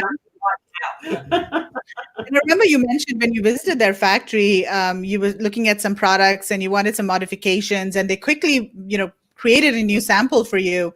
So I think that's another huge advantage of actually going to India and visiting these factories. I mean, things can just move so much faster, right? Oh, we for had sure. I mean, we sat around the table. And Marg was looking at a certain product, and she said, "Oh, I think that one I need to." And before you knew it, there's a guy behind Margaret, and he's gone downstairs to the welding department, and he's quickly sort of fabricated. And he came back and he said, "Do you think like this, Margaret?" And it was just, a mock-up, but it was a quick mock-up, but it was, he was listening in the background to what Margaret wanted. That was the unique thing about it. So, go in there and sort of spending time with them. It's amazing what you can do. Absolutely. All right, so let's get on with the show, and we have one more supplier to talk to over here. He's waiting backstage. Let's get him on here. So we have Varun from Exotic India. Hi, Varun. How are you? Hi guys, how are you doing? How are you, Varun? Hello, Varun. How are you? Good to see you. Hi, Kevin. Hi, Margaret. How are you doing? Good. Good to see you. Yeah, so Varun was also on our previous show in April, and he had shown some very beautiful metal products. And Varun is from Exotic India, which is also a company in Moradabad, and they specialize in metal products. And Varun, last time you had shown us some very beautiful urns and some other products, and now you have this new range of office products that are just so beautiful. So Varun, first of all, why don't you tell us a little bit about your company and background, and I will open up the presentation that you had sent to me. Yeah, sure, that'll be good. So I'm from Exotic India. It's a manufacturing and exporter of home decor and giftware from Moradabad. We have been established for around 2 decades now, but we have been in business for the last 4 decades. This is the second generation into the business right now. Started by my father, and now we are taking care of the business. We have been exporting around the globe right now, and we have multiple product lines, but into the same category of products. So what we are good at is metalwork, woodwork, glass, all that stuff. And then what we don't do just the simple things, we also combine these materials to make it unique and more sellable. So we always keep on trend in the product lines and keep on changing our product assortments as per the current trends in the market. So here is a little presentation about the company itself. So as I said, it's a partnership company started by my father and his brother, and now we are in second generation into the business. We export to around 35 countries around the globe. Have employed more than 300 workers in the factory, but it keeps on changing as per the load and also the off season and the peak season. What's unique about us is we keep on innovating our product line as per the demands in the market. So we are not stick to just one product, and we are more customer centric. And if we see there is an opportunity and which can fit into our working and our processes, and if we can make it in a better way than others, then we shift it to a different product more often. So this is a view of our company, some pictures about the factory, the packing hall, finishing section. So all this stuff is being done inside the factory. So we are integrated. We make it from the raw material to the finished goods. So we have a control on the quality of the product as well. So here, what I'm talking about this time is home office decor items. As you know, because of the COVID-19 pandemic, a lot of people are working, most of the people are working from home right now. So what they have a small setup of a temporary kind of a office in house, and they need some, they have to accessorize it with right kind of organizing stuff, so they can, as in they have an office, but that's not there right now. But there is a huge demand right now because all the people are working from home, and a lot of companies are saying that this will be prolonged. It will not be like a 2-week or a 4-week work from home. It can be till the end of the year and even more for certain companies. So there's a huge demand out there for this kind of a product right now. If you see tech companies like Twitter, Facebook, even Google, what they're telling their employees is that you have to be working from home till the end of the year, December, and maybe more. So the other thing good about this product is it's a functional as well as a decorative. So if it is put in your home, it will not look like an office. It will still look like a home, but you can use it for your functioning needs. Good thing about another thing is that you can custom your own designs, and as per your clientele and your target market, you can change it into different designs, and we can also incorporate your designs into it. Branding and private labeling can also be done. So what's I'm pitching is this kind of a product right now. So it's an assortment of things which you can have, it can be a folder, a file organizer, a magazine rack, pencil holders, and all the stuff which you use generally in office, but it can be grouped, incorporated into one big collection. So this kind of a set, if it sits on your table, it looks beautiful as well as it is functional. So what So is this the material over here? Let's talk about the material and finishes for and all of the that. in this material, what we are using is iron, and this is all acid cut designs. And this can be, the design can be changed to anything. If you want like a different pattern altogether, it can be made very easily. There's no fixed cost which is involving in this. So you can just take out any pattern you like on the net and just send us, and then we can make a sample out of it. So it's quick moving as well. So, and the color, what we have done is it's a powder coated black here, but it can be changed to any color. Like it can be gold, silver, nickel, all the metallic finishes, all the colors, even antique finishes can be done as well. So if you go forward, we can have a look at other things as well. So this is the same kind of thing in a different pattern and a different cutout. So all this is acid cut, and it can be done into a variety of things. It's just what I'm pitching out here is an idea more than a product, and it can be as per your needs. If you have any in particular design or pattern in your mind, if you want that you use and you think it's very easy to use it and it's workable, we can get it developed as well. So it is just an idea what we are putting out here. Right. What exactly is acid cut, Varun? And can you tell us, like, how is it different from laser cutting? Because I know that some companies in Moradabad have these laser cutting machines, right? So what's the difference? See, I tell you, Meghla, the problem is people misinform a lot. As far as I know, in Moradabad, 99% of the people do have acid cutting, and they rarely do anything from laser cut. This is being sold as laser cut, but it is all acid cut, whatever they do. Because laser cut, if you do, you cannot take out the production. It is very few people who can do it, and we don't have that kind of a setup here in any factory in Moradabad for laser cut. So mostly it is acid cut. What we do is there's a metal sheet. It is printed with the design, whatever we want, in a negative form, and then we put it into the acid, and the acid takes off the material which we don't want, and then if whatever is left out, we then assemble it, finish it. That's what it is now. Okay. So let's move on. Yeah, this is quite nice. So these are just designs. Like this is a similar things. Only just the design of the cut work and the pattern is being changed. So there can be n number of styles and n number of accessories which can be designed as per the requirements. So what people do, I have been selling for last 4-5 years this kind of stuff, but this is being sold actually right now in stores, and so what they do is they specifically but they don't bundle this product into one product, as in they're not selling as a set. What they're selling it is as individual pieces. But if like you can also sell it as a bundled set, so the value is a bit more, and the customer gets a full box which has everything of it. So that's why we show it as a bundle of product right here. But you can even sell it like individual. So the guys who are selling it on Amazon, they can see what makes them better value, like selling it as a set or maybe individual pieces. Right. So what are the approximate price ranges for some of these products? So let's say this file holder B over here. What's the approximate price?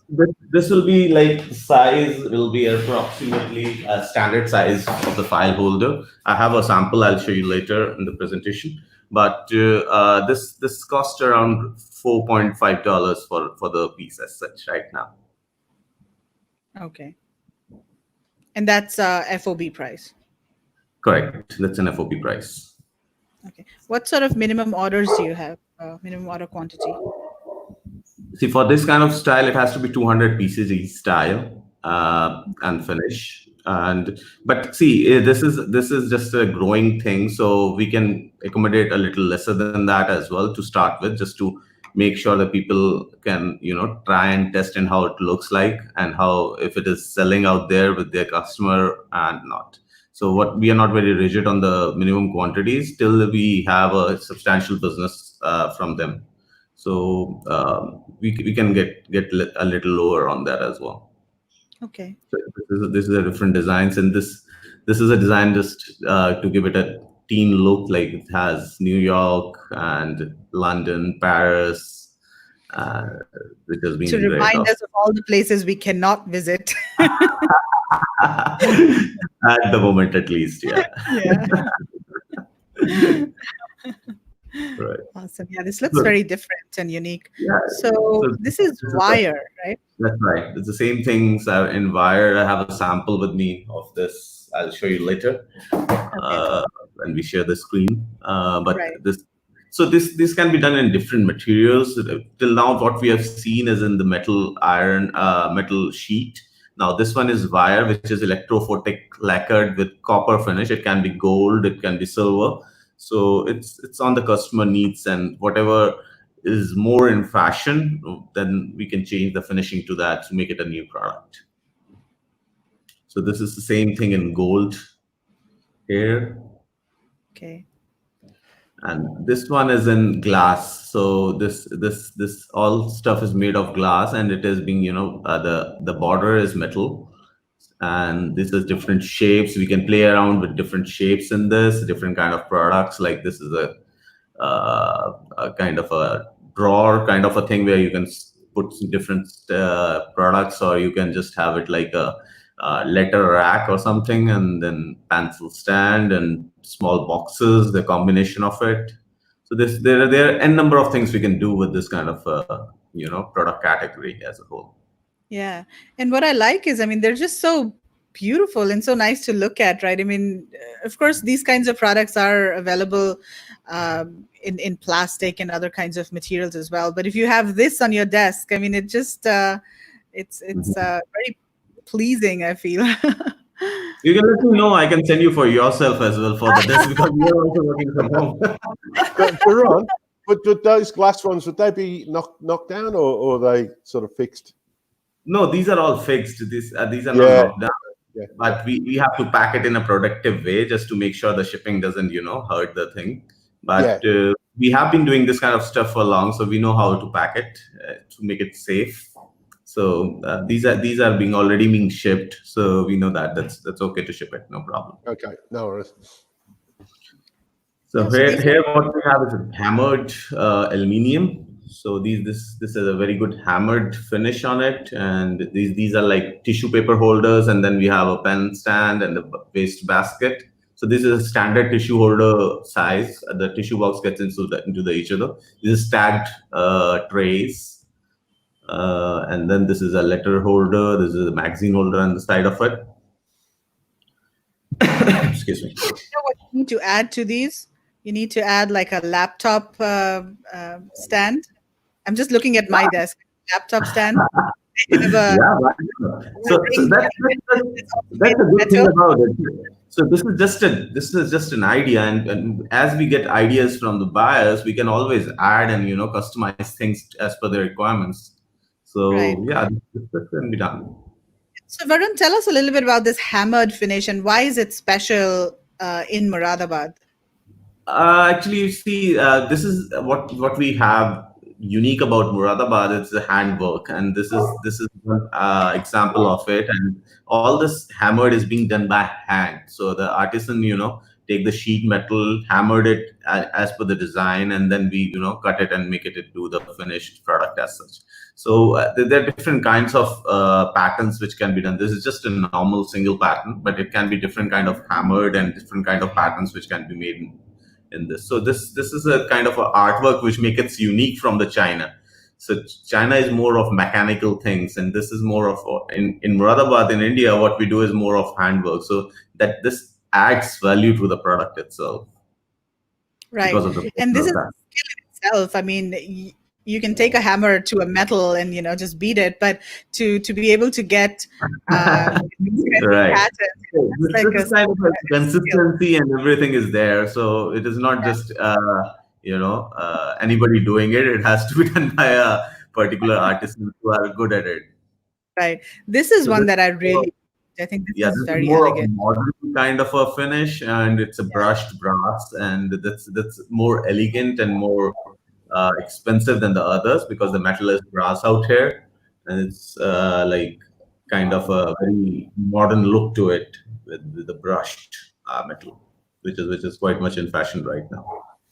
Yeah, absolutely. So what would be the price range for something like this? For this, we have to calculate the pricing, and I can send you it on mail as per the need of the clients interested. But this Okay. I have to. I don't have it right now with me. Okay. So Kevin, you were yes, please. They're on. So you could actually package that complete set and sort of bundle it, so like a gift. Yeah, that's why it can be a good gift for men as well. Right. Yeah, that's right. We can do that. No problem. Yeah. And then we can have a kind of a gift wrap or branding with it as well. So this is another thing I want to show. It is kind of organizing trays, which gets nested into each other to make it small, compact, and put it into one single place. Or you can just expand the whole set to cover up whatever you need. So these are like compartments, small compartments for little things you can put in, and then you organize it in a much better way. So they come in different designs and different colors, decals and powder coatings and enamel colors, and everything can be done on that. Yeah, these look pretty nice. Ooh. So these are again the same category, but it's extended to like a pen stands and then assortments of designs into it, just to give an idea. But again, it can be done in a number of different ways as well. This is some of the things which we are doing right now for certain customers, but the possibilities are numerous out there. We can change it a different way, get a different way, and it can be a different product altogether. Right. So these are like some vases for to put it on the desk, just to have a flower, or just like a bed vase, something.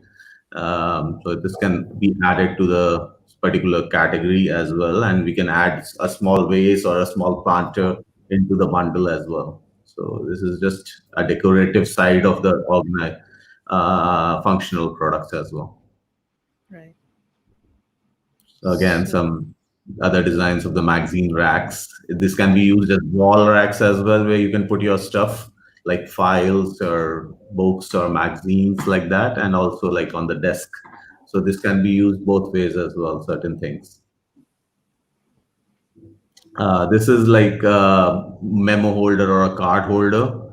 So these can be put it on the desk, and you can use like memo holders or to put cards or like something to just like the stuff we use in office right now. This can be added to the product as well.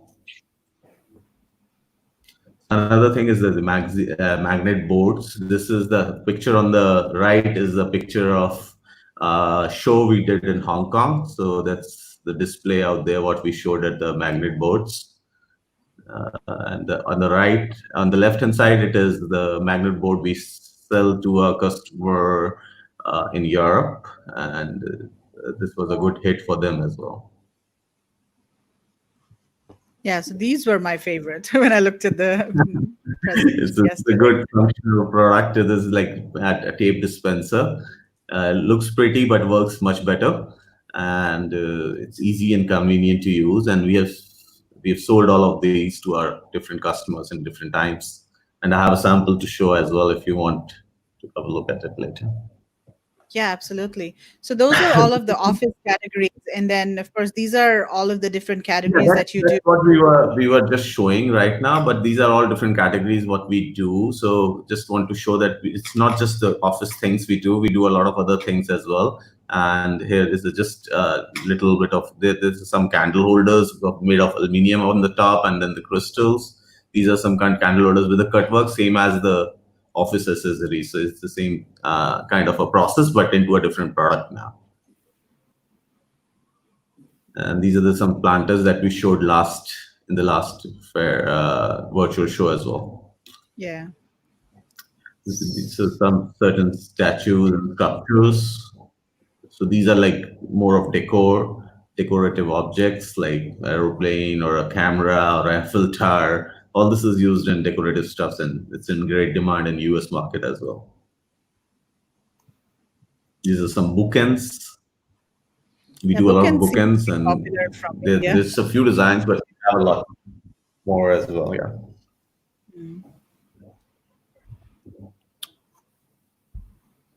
So these are like jewelry organizers and boxes. There's jewelry stands and bangle stands, and see, this category is huge. It's just a small thing what we have shown out here, but it's the category itself is huge, and it's just the processes we expertise in, and then we can transform into different products at different times for different customers. Right. And then these so we globes. do globes as well, different designs and right.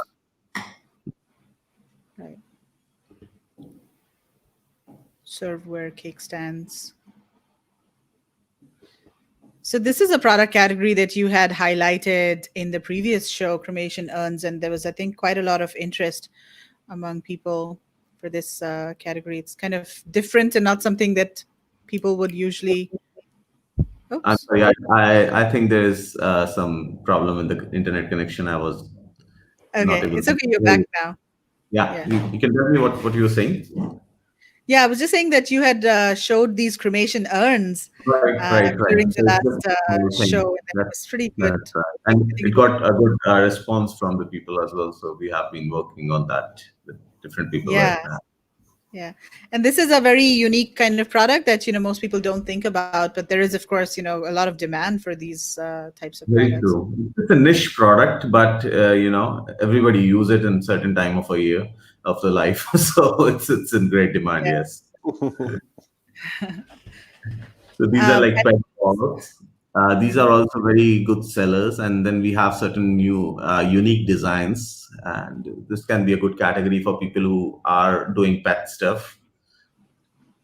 Right. So these are all metal, right? I mean, this over here is the outer is the aluminum casted metal. The bowl itself is a stainless steel, so there's no issue of like it's food safe for sure because it's a food product.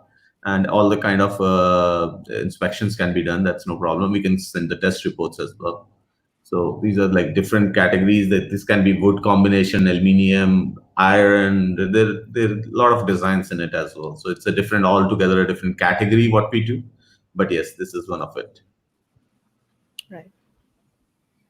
And then we do a lot of Christmas decor. These are like platters, which is done with different funky finishes.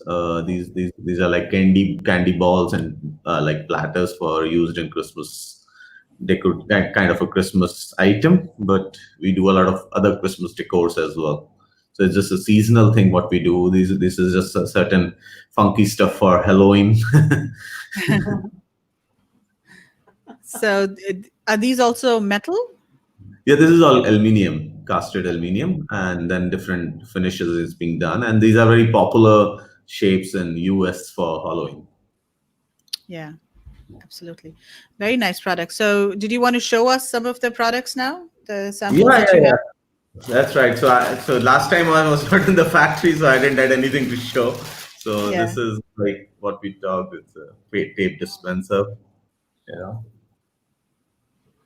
Let me just put you. Yeah. Oh yeah, that's so beautiful. So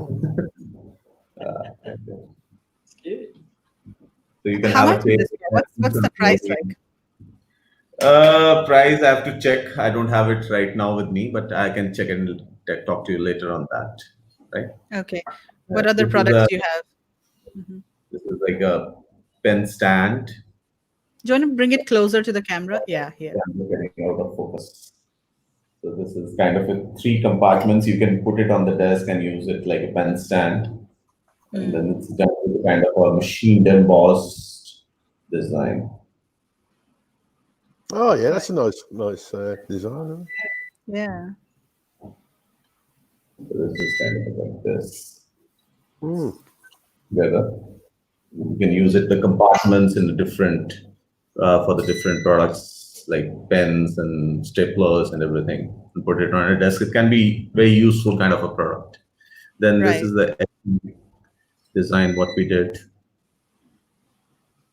This is all not, this is not like laser cut. This is all acid cut, and it can be even finer with etching acid cuts from this. So this is also a pen holder. You can hold up, put pens and put it on the desk like that. Very, very, very imaginative stuff you've got there, bro. So you must have some designers with very imaginative. I'm sorry? I said you've got some very imaginative designers on your team. Thank you so much. Thank you. Thank you very much.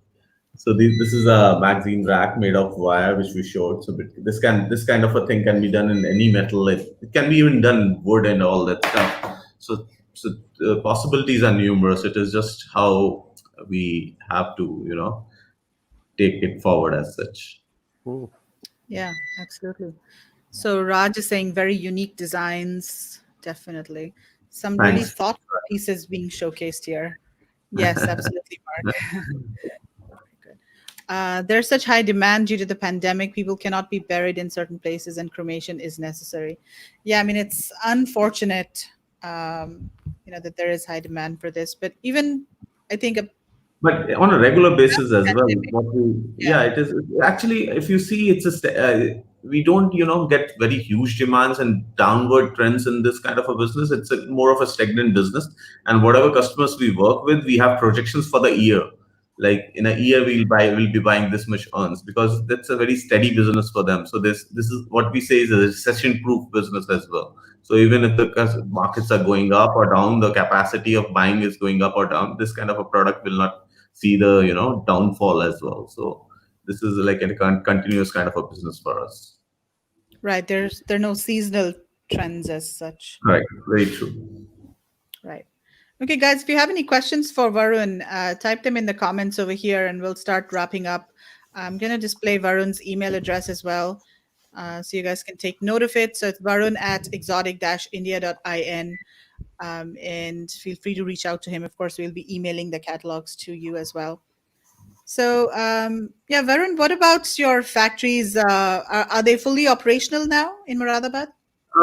We have been partially operational for last 2 weeks now, and going forward, maybe from the 1st of June, we'll have more restrictions taken off, and then we can, you know, do more. We can bring in more labor. So it is more basically what they have done is that limited the number of laborers which can get into the factory right now, and we are working around 50% with 50% workers. But we think that from 1st of June, it can be even more. So we have been, what we have been doing right now is getting the shipments moving, whatever is ready. So that's what the focus on right now, because a lot of stuff is in the factory which was ready when the lockdown was happening, and then right now what we're doing is just moving those stuff out of the factory. Right. And are a lot of your workers migrant workers, or are they? Do they stay Most local? of them are like local people who are living in the city itself. So there's not a lot of migrant workers which have gone to their native places and have to come back. So this is mostly like the local labor we employ in the business right now. Okay. We have a couple of questions here. So Gamdan is saying, thank you for doing these videos. I think they're very helpful. Thank you so much. And thank you for joining us on YouTube. So we do have a few people watching on LinkedIn and YouTube as well. So is there a section to talk about sourcing superfoods? Yes. In fact, once we finish this live stream, you can go back to the beginning of the video. And we interviewed a supplier from India that does a lot of superfood items, including turmeric, moringa leaves, and a very wide variety. So definitely check out that video. And you can sign up to our email list, and you'll be receiving all of the catalogs from these suppliers by email later. Okay, so Jigar is asking, do you have samples for Christmas? What kind of products in the Christmas range you need? As in, there can be numerous products for Christmas, like a decoration or we do a lot of Christmas, but we have to be specific on what kind of Christmas decor you're looking for. Right. So I think, Jigar, what you can do is reach out to Varun directly by email, and maybe have a discussion with him on what kinds of products you're looking for, because you also have to consider that if you're trying to source for Christmas, you may or may not have enough time. Yeah, you may not have enough time, and depending on the product, so you have to keep that in mind as well. Let's see. Thank you, Varun. Thank you. And of course, these products are do sell quite well on Amazon. I mean, these metal products. In fact, Marg and Kevin also sell a metal kind of product. We won't disclose what exactly, but it is a very special product from Moradabad, and it's doing quite well, right, Marg and Kevin? Yep.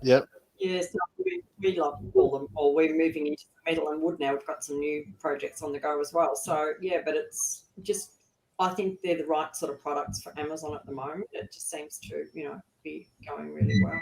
But those supplies, I mean, if people haven't got any ideas now, I don't want anyone tell me I can't find a product.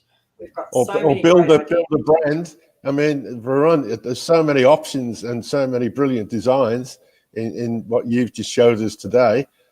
People, if they're not getting ideas to put things together and put, A and B and C and I mean, you've done all the dots you've pressed all the dots for them. All they got to do, it's a great branding opportunity with Right. What we talked about right now is just an idea of what we can do. Absolutely. Yeah. We don't want people just to pick up the things from here and say, okay, this I'll sell this itself, because that can be there can be a little bit similar piece which is already available in the market. So what they can do is they can put something on from their own mind into it and then make it unique and then sell it. So it's much better than that. Absolutely. Yeah. Yeah, and there's so much opportunity and creativity that you can put into those office sets. I think that's something that people should really, look at, because there's definitely demand right now, and it's going to continue. So that's something that I would encourage. If anyone's interested in that category, reach out to Varun and see if you can work something. Someone creative like Chris Thomas. I mean, sort of. Yeah, absolutely. Yeah. You can also, yeah. Go ahead. If you had a nice logo, I mean, you could actually have your logo all over a desk organizer or something. You could have a nice little, disky logo. There's no reason why you couldn't use something like that, and it'd be a real branded thing then, wouldn't it? Great. That's right. Yeah. This can be a corporate gift kind of a thing as well. If there's something some corporates want to, gift it to their employees as well, they can use it. And even a gift away for buyers and anything, because all the professional, they sit on a desk and work, so they need desk accessories with them. So that this can be a professional gifting product as well, because we have done it for certain people in the past as well for professional gifting. Exactly. And of course, when people are working at home, it'd be really nice to have these beautiful art pieces almost, instead of a normal regular plastic big bulky tape dispenser. I would definitely prefer something pleasing.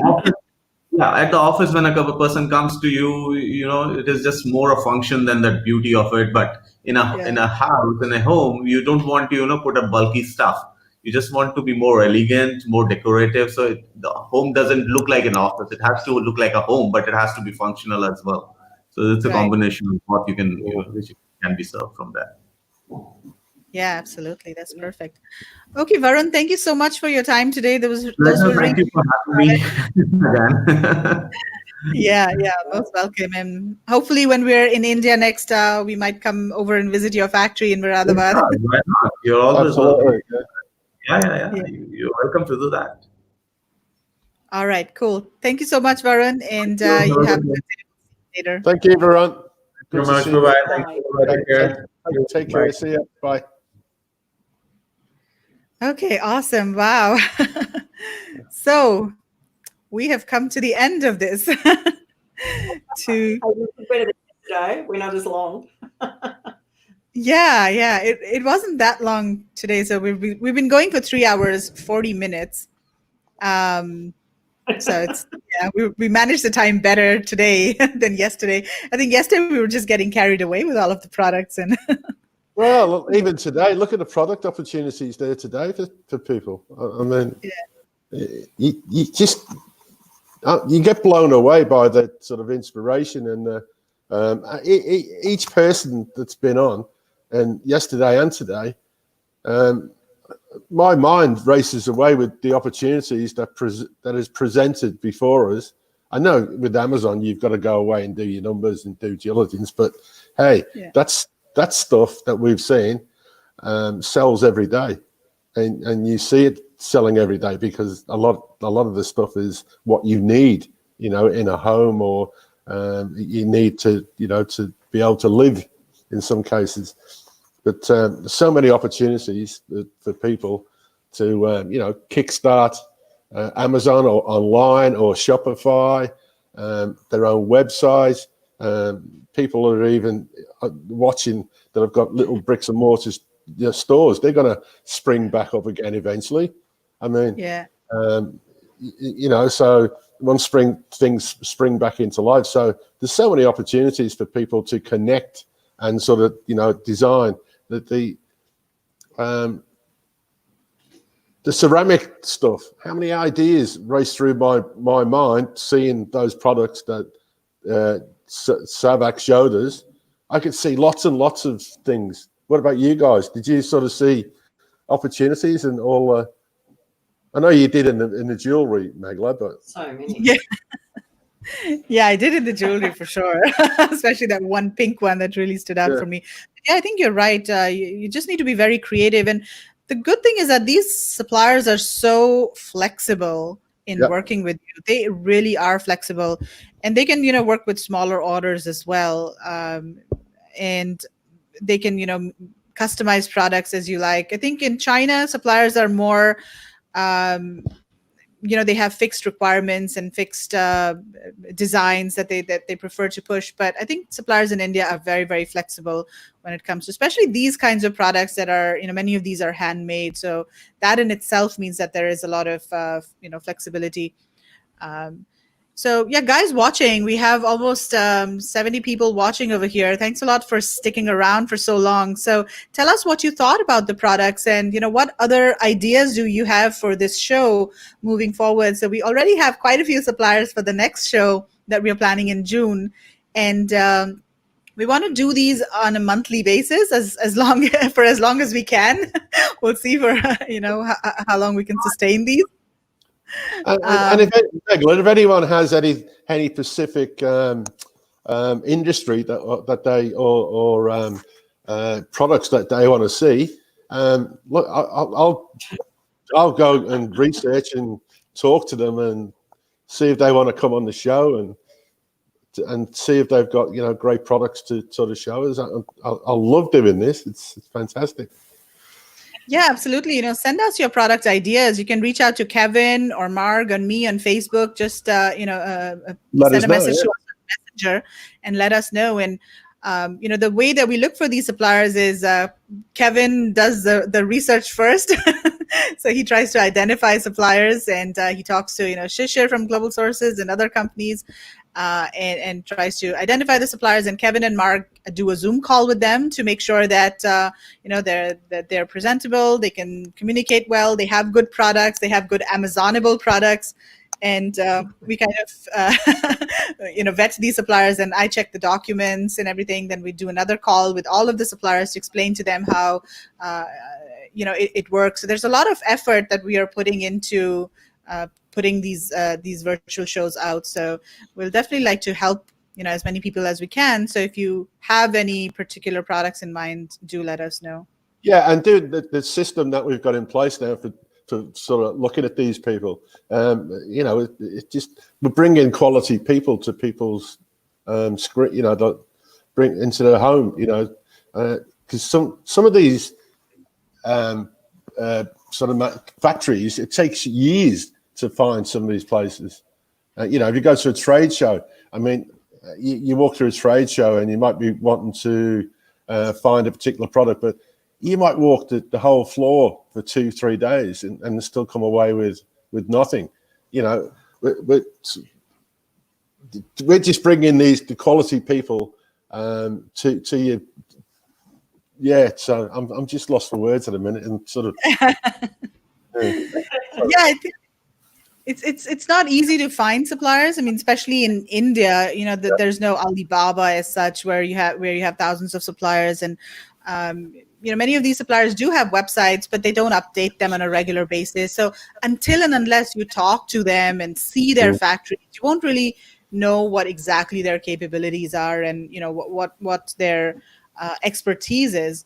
So I think that's the kind of work that we are trying to do up front, and saving you guys time and effort in doing all of the research. And of course, we are charging suppliers to present over here, but it's a win-win for everybody. I feel suppliers also get access to buyers; they're in our group as well, and all of you guys also get access to all of these suppliers and great products. Great team effort. Yes, absolutely. I think we work really well as a team, and we've got the system in place now, where Thank we you, can Mark. just. Yeah, thank you so much, Mark, for sticking around for both of the shows. And yesterday and today, you were with us for almost the entire show. So We'll thank buy you you so a much. beer in Delhi. Yeah, And Tricia absolutely. But she won't love it much till she gets to India. Trisha will love India once she gets there. She's just going to be blown away with it. Vineet took the words out of my mouth. Where I was lost for words, Vineet's just. That's what I was trying to say, Vineet. Absolutely. Okay, great lineup of suppliers. Thanks so much for the background work, Meghla, Margaret, Kevin. Amazing, India. Yes, absolutely. And Lana is in Singapore, and she's also going to be coming to India with us whenever we do the next trip. So Lana is also super excited about India. Simone, looking forward to sourcing unique products and building a relationship with locals. Yes, Simone, I think you will love the products in India as well, and you should come with us to India next time. Yeah. And the people, Meghla. Yeah, the people are so beautiful. It's been fantastic. Really appreciate the effort you all put in. The interviews have been really so insightful. Awesome. I'm thirsty already. I can taste the beer about now too, Mark. It's 40 over for Mark, I think, is it? What time is it, Mark? Yeah. Oh yeah, it'd be late over there, wouldn't it? It's pretty late, yeah. You guys did a great job. It's my first time attending virtual show. If only I knew how to pick products from these catalogs. Yeah, and you know what you should do? So Mark and Kevin, they're actually e-commerce coaches too. So if you guys are stuck, or if you don't know if a specific product is right or not, you can schedule a call with Mark and Kevin.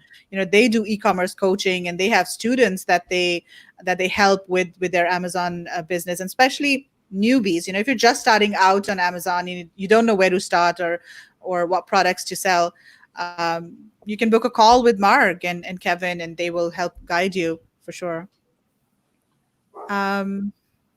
Cool. Awesome. The come on.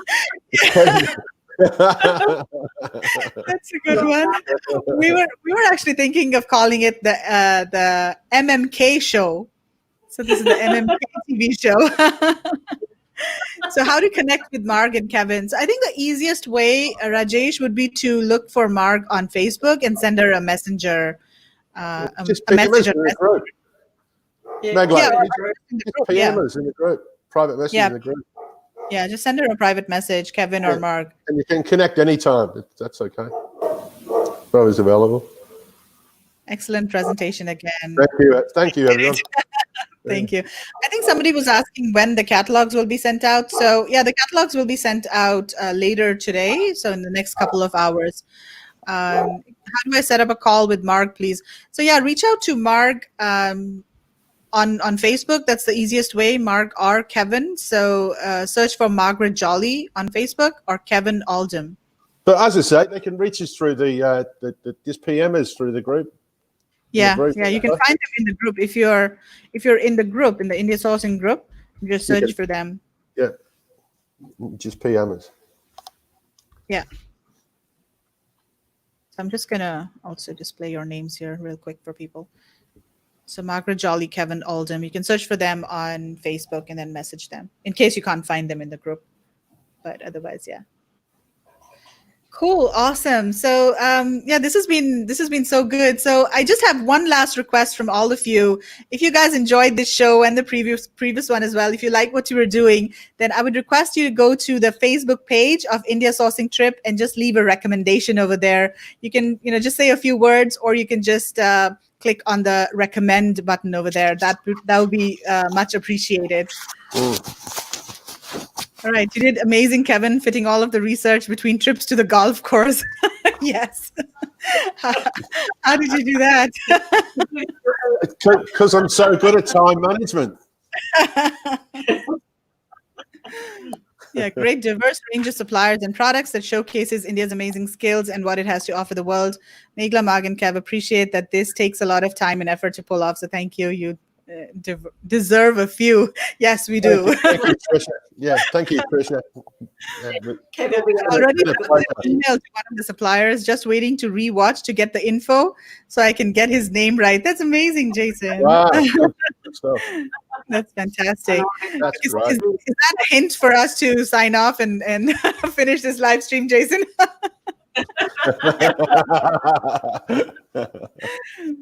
Okay, cool. All right, thank you so much, everybody, for joining us over here. And Marg and Kevin, it was an awesome show, and absolute really pleasure. We look forward to the next one in June. Research Monday. Yes, let's start working on it starting from Monday. Yeah, I'm on it. I'm on it right now. No golf for you next week, Kevin. Oh no. All right. Okay, see you around. Take care, guys. Bye. Bye-bye. Bye, everyone. Bye.